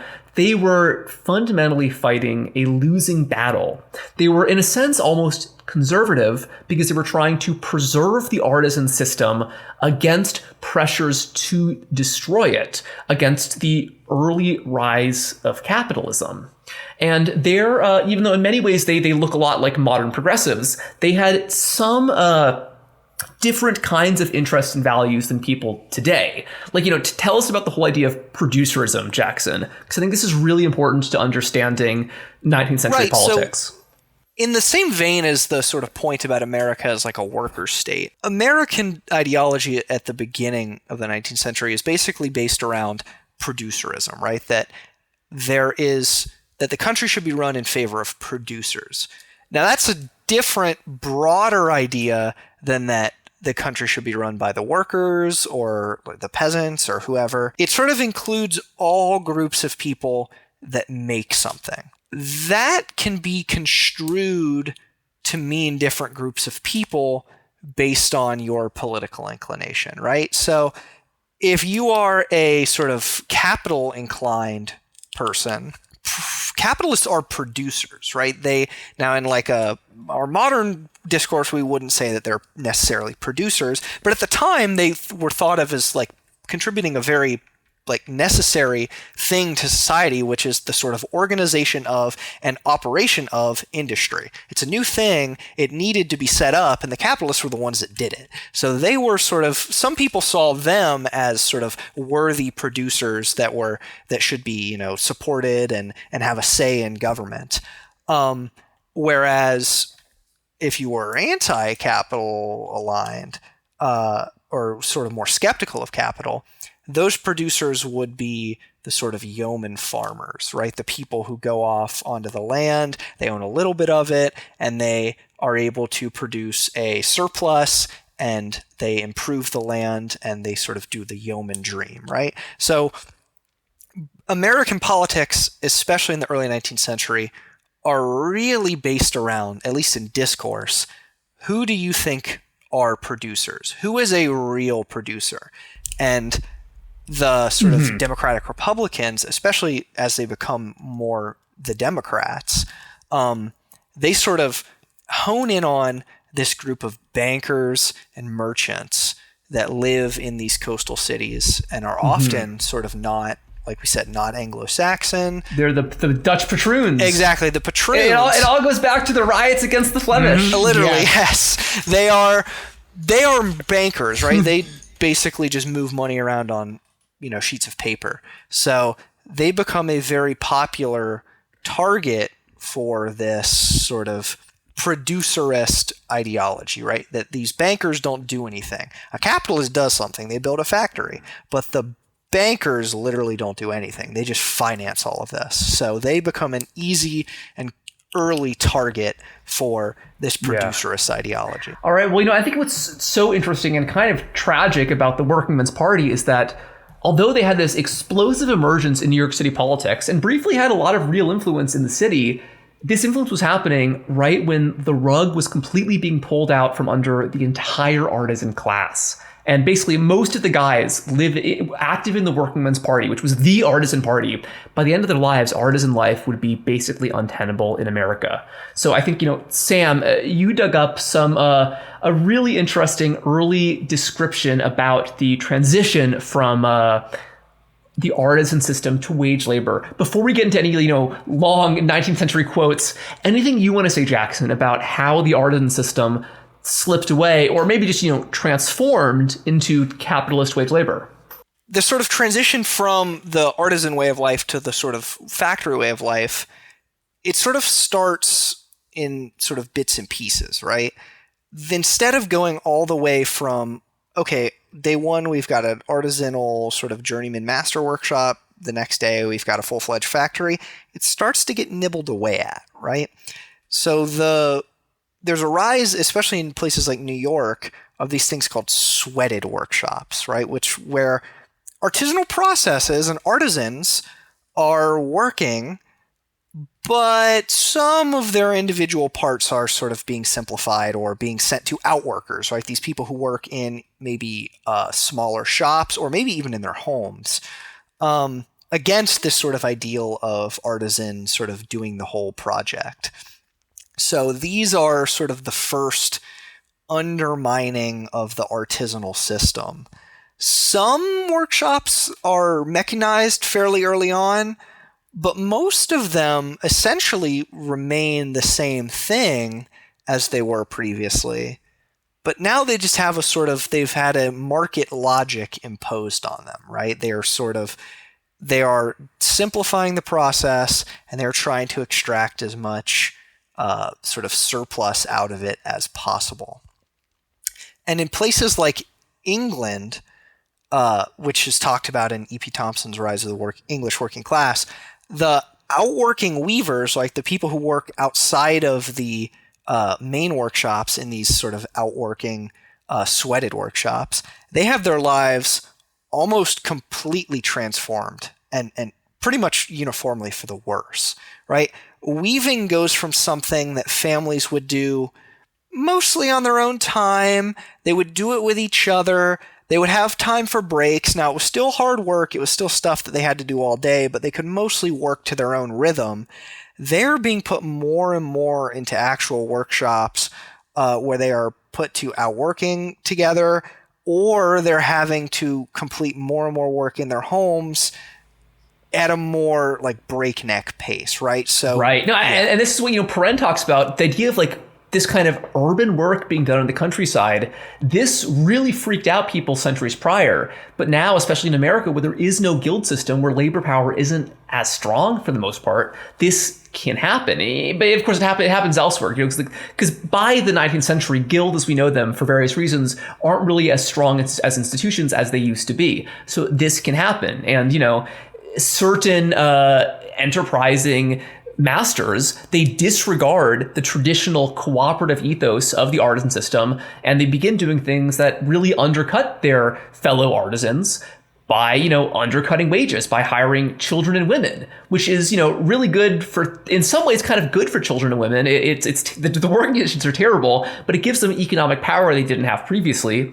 But it comes at a pretty awful cost to their former cooperators, now competitors in the artisan system.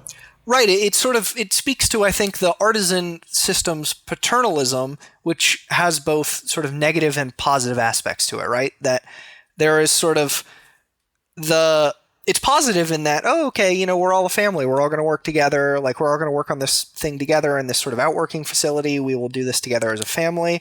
That is a sort of maybe on the surface a nice idea, but it is also one that comes with a really like clear and sort of enforced imbalance of power, that the transition away from that system equalizes, but sort of equalizes in a bad way, right? Everybody loses power and they sort of get put on the sort of same bottom rung.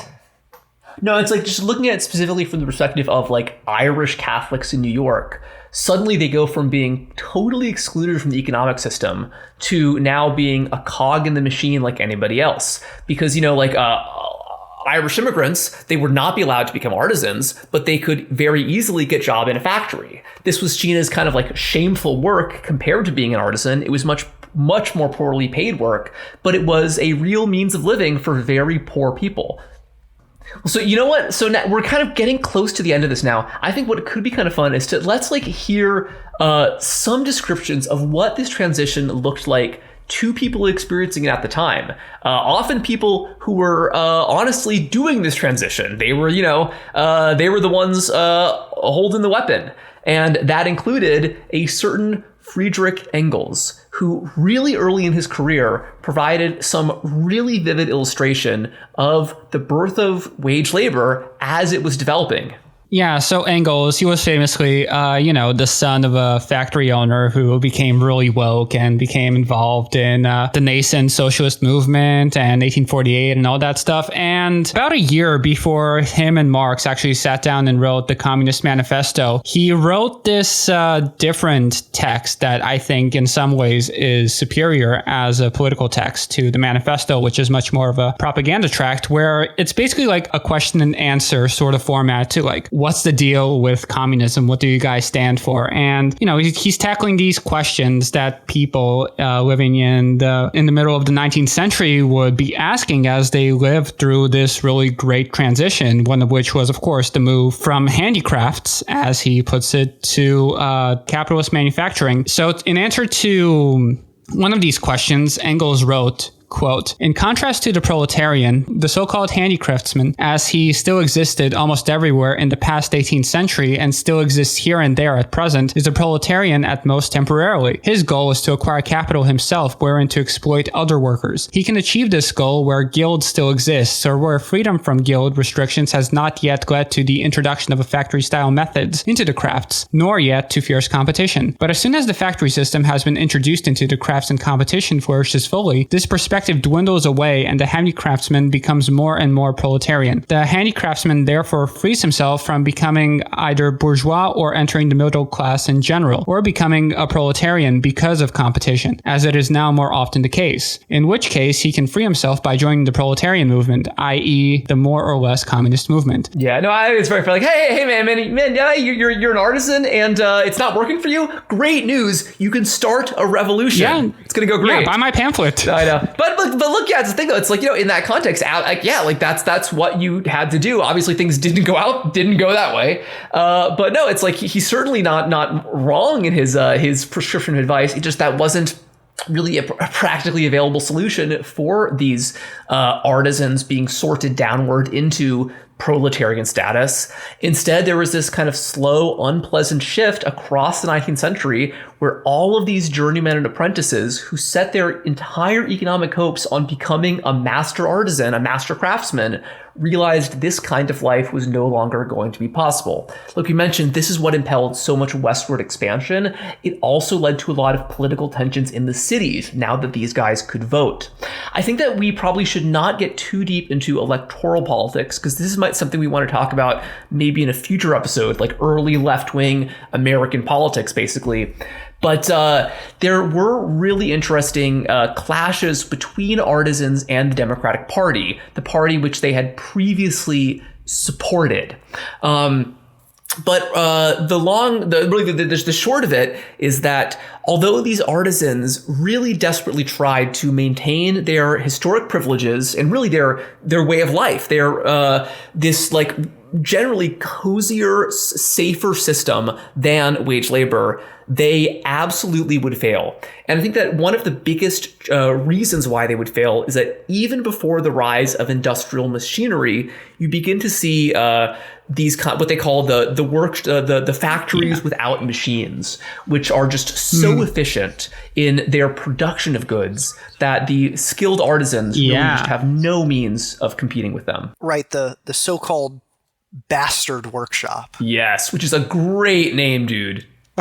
Yeah, it sort of has a dual meaning because it's sort of, I think it's intended to mean like bastard in like the same sense that like a bastard sword is kind of like you can do it one-handed or two-handed, but also just like, yeah, man, it was a fucking bastard. Sucked to be there. Yeah, and also if you're an illegitimate son, then maybe this is how you make your living. Exactly. So triple entendre. That's true. Yeah. Well, all these guys. So basically, what this means is that many people who were in the middle 19th century, especially after the Working Men's Party of the 1830s, they were still working in this artisan system, but throughout their lives, it was changing into something much closer to modern industrial capitalism. We've talked already about the sweated workshops in which, there was already some kind of transition away from the artisan system, but this is even more so.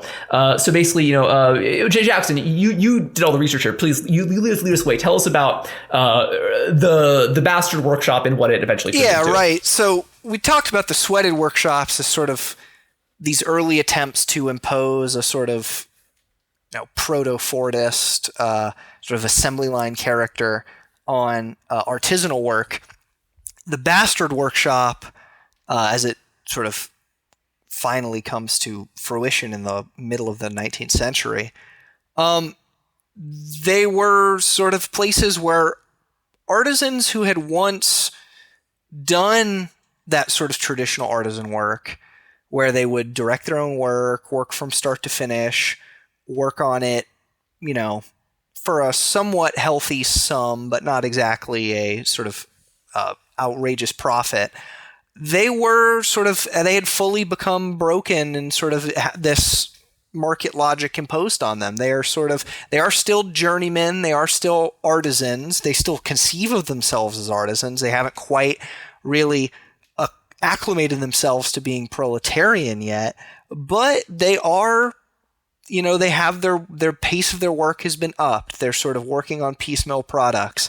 They are squeezed in break times, right? They're even things like their drinking has been sort of outlawed. Like there are a series of laws in the 19th century that say that, workmen can no longer be drunk on the job, which, Yes, no, yeah, we mentioned last episode. Yeah, there's a direct correlation with the rise of, new working conditions, more structured, rigid working conditions, and temperance. Right. I think it probably is worth saying that the early days of capitalism are not really about machine industrialization, or at least not totally. No, exactly. You see machine industrialization happening in like Manchester, in Lowell, Massachusetts, in like certain places, but there's early examples, but that's not the name of the game for most industrial workers. They're working in a factory setting, but they're still working with their hands. It's like in a sweat. It's like a modern sweatshop. It's like they're organized like workers, like soldiers in the barracks, as Marx would say. But that doesn't mean they're using modern means of production, like modern tools. Right. It's mostly about like a logic. Like it's mostly about like a way of organizing labor. And Yes. It's cutting out overhead. It's making things much more efficient, making things cheaper for customers, but in ways that are generally a worse deal for the workers than the artisan system, but also more egalitarian. They'll hire people that would have been previously excluded, like ethnic minorities and women, but the conditions are so terrible that you can't give them any credit for giving these people work. They're exploiting them in horrific ways. It's just that previously some of these people would have been unable to be exploited at all because of the prejudices of the time. Exactly. And like we've talked a lot about the like profit as sort of artisans as profit agnostic, right? Yeah. The sort of introduction of industrialism almost has more to do with the introduction of the profit motive and the sort of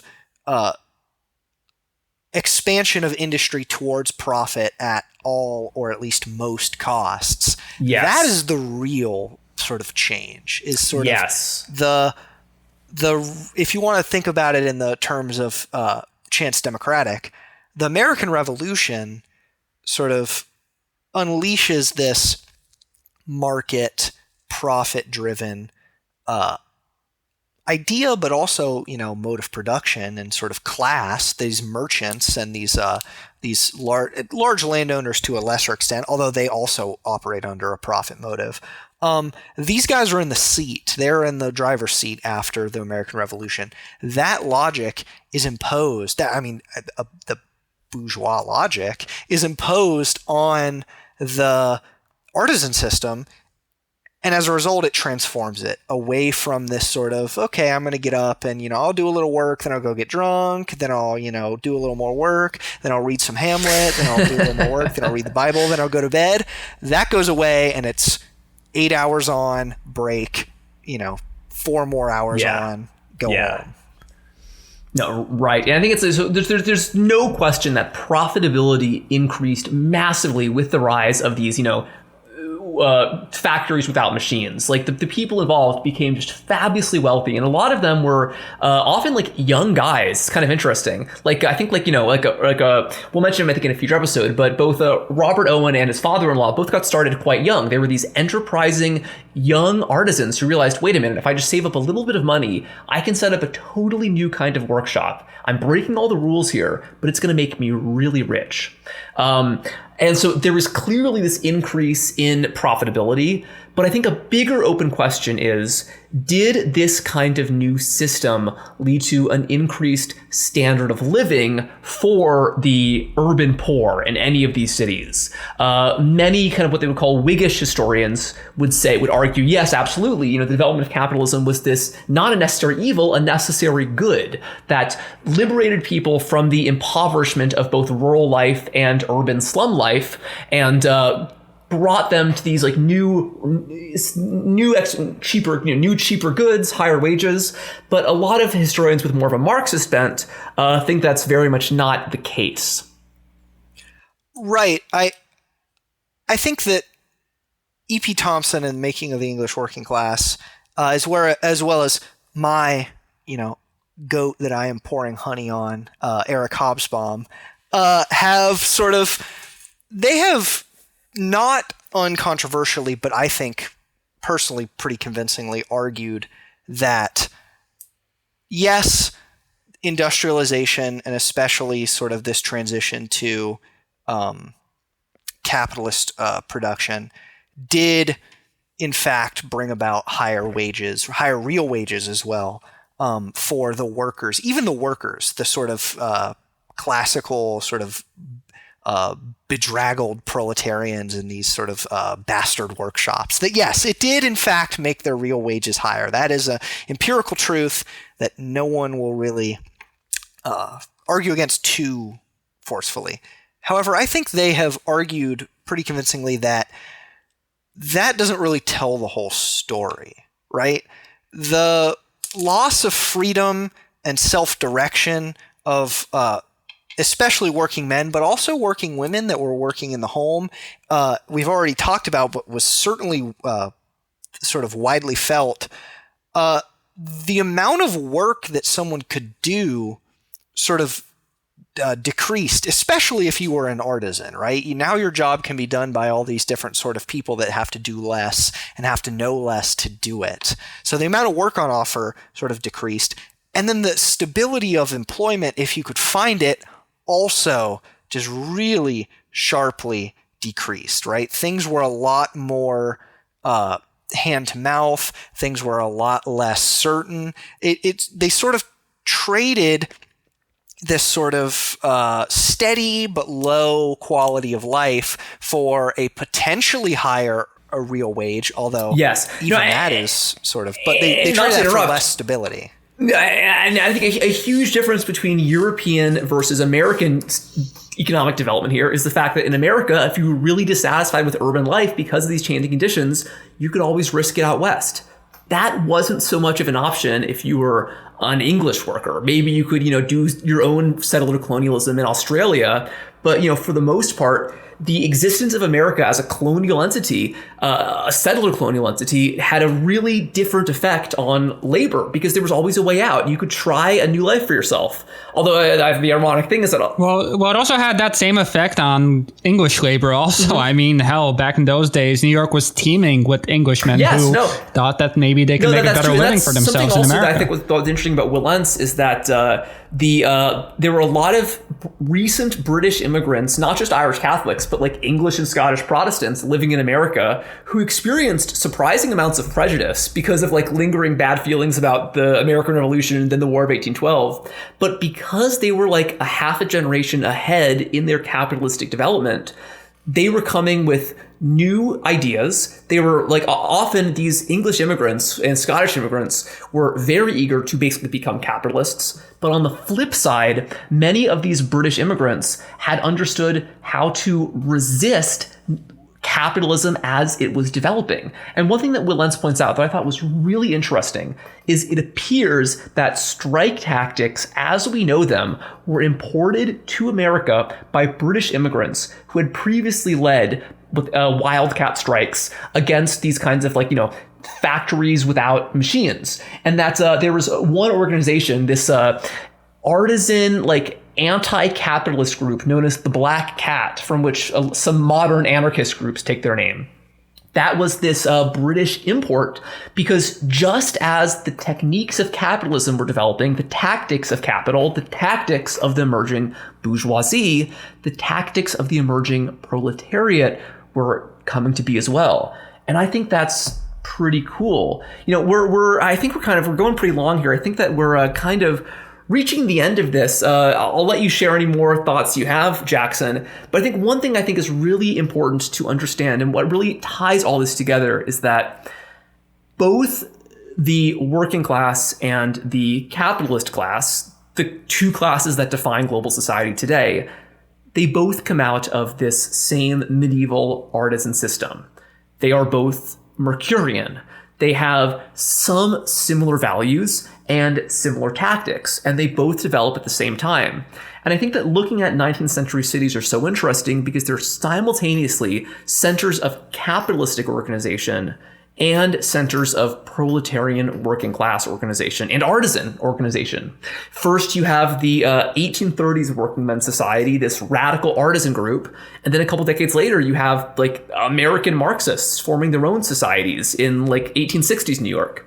And then I think it's this is in a very crude sense, it shows how the capitalist and the worker really are coming out of the same milieu from the artisan system. They're just being sorted in completely different directions, but they still have some values in common. They are mobile.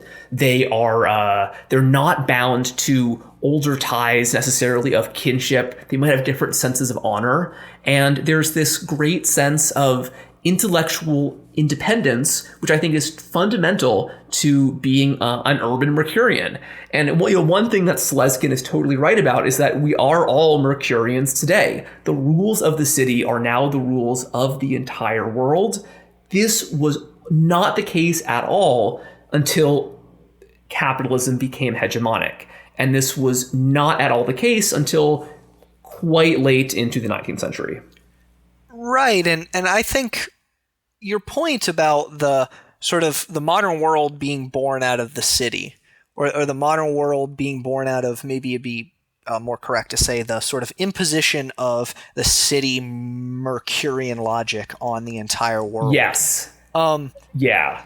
That's really true. And I think it's worth saying that the sort of the bourgeois proletarian sort of conflict that Marx talks about and has sort of been main feature of history ever since, it really is sort of it is sort of the battle between the sort of winners and the losers of the city, essentially. The people who win out on the sort of Mercurian city idea are the sort of the bourgeoisie, and the people who sort of have to do the increasingly worse jobs are the proletarians, or who will become more and more the proletarians. But I think your point about the sort of medieval origins of this system is, I think, worth dwelling on for a second, just because to kind of tie us back to everything that we talked about at the beginning, the lived experiences, to use a sort of modern term, of the people who are in this system, they also think of themselves in sort of medieval terms, especially at the beginning. They see themselves as having emerged from a medieval system that was, if they are the winners of the city, is, wholly good to have emerged out of, right? They are sort of happy to leave it by. But if they are the losers of the city, they are sort of reluctant to let that medieval sort of life go by, right? They do not see their lives as having been made that much better, right? They are still an intense nostalgia for, in some cases, the artisans have a nostalgia for the sort of artisanal bonds that held them together in the pre-modern city. But people that move into the cities to work in those new factories, to work in those sweated workshops, they really miss And they really try and hold on to a sense of this sort of lost folk tradition that they had to leave behind as they move into the cities, right? So like the folk traditions of, for example, rural England, they continue into the modern era, right? There are neighborhoods in the sort of spinning towns of England that continue some of the local traditions that spring up in the medieval era in the English countryside. And obviously, the Irish and German immigrants that moved to America from their countrysides very much continue their culture. So I think a sort of Whiggish, like you said, history of this period, I think correctly points out that relatively this sort of work was more desirable than not. But that sort of a proletarian consciousness, an idea that this is what life is, and we can either continue it or we can transcend it, did not really develop for some time. That for a lot of the early period, people had a sort of still fundamentally, you might say, Apollonian idea while they were in the process of becoming the sort of Mercurian city dweller that everybody is these days. Right. Now, and even like, Thomas Skidmore is one of the most interesting kind of social reformers of this period. He's this kind of proto-socialist in the Working Men's Party in the 1830s. He said that he had this medieval viewpoint where he said it's not natural for us as working men to live in the city rather than living by the soil. To live by the soil is like man's natural right given by God. We've made this sacrifice to live in the city. Therefore, we need to use the political means at our disposal to make this sacrifice worth it. Because the world needs us, So we have to take things into our own hands to make sure that we are given our fair share. Exactly, and I think the later 19th century is sort of the history of people coming to terms with the fact that, Mercury is here to stay. Like, he's not going anywhere. And they have to they have to deal with that fact, and they have to either come to terms with it, sort of reform it to be worthwhile, or in some cases start to plan on how to overthrow that system and to institute a new sort of more progressive next stage of society. Right. No, right. And I think that, obviously that overthrow did not end up shaping out.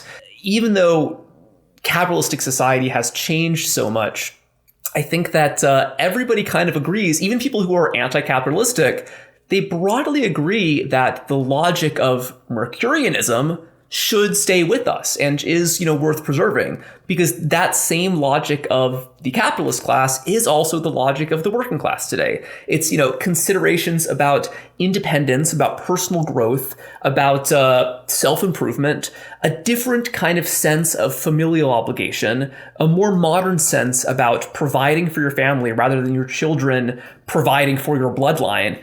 And, I think that, I agree that Slezkine is a little bit too smug about Mercurians being better than Apollonians, but everybody listening to this podcast, whether they see themselves this way or not, is a Mercurian. Our value systems are much closer to the values of medieval city dwellers than to medieval peasants. And I think that regardless of what kinds of economic transformations take place in the next few hundred years, I don't think the values of Mercury are going anywhere. All right, well, this has been a great one, Jackson. Thank you so much for taking part. Thank you, Rush and Sam, as always. One last little closing note that I was just thinking about right before we started recording this. The holidays are coming up. It's Thanksgiving pretty soon, and then, Christmas, New Year's, all that right around the corner.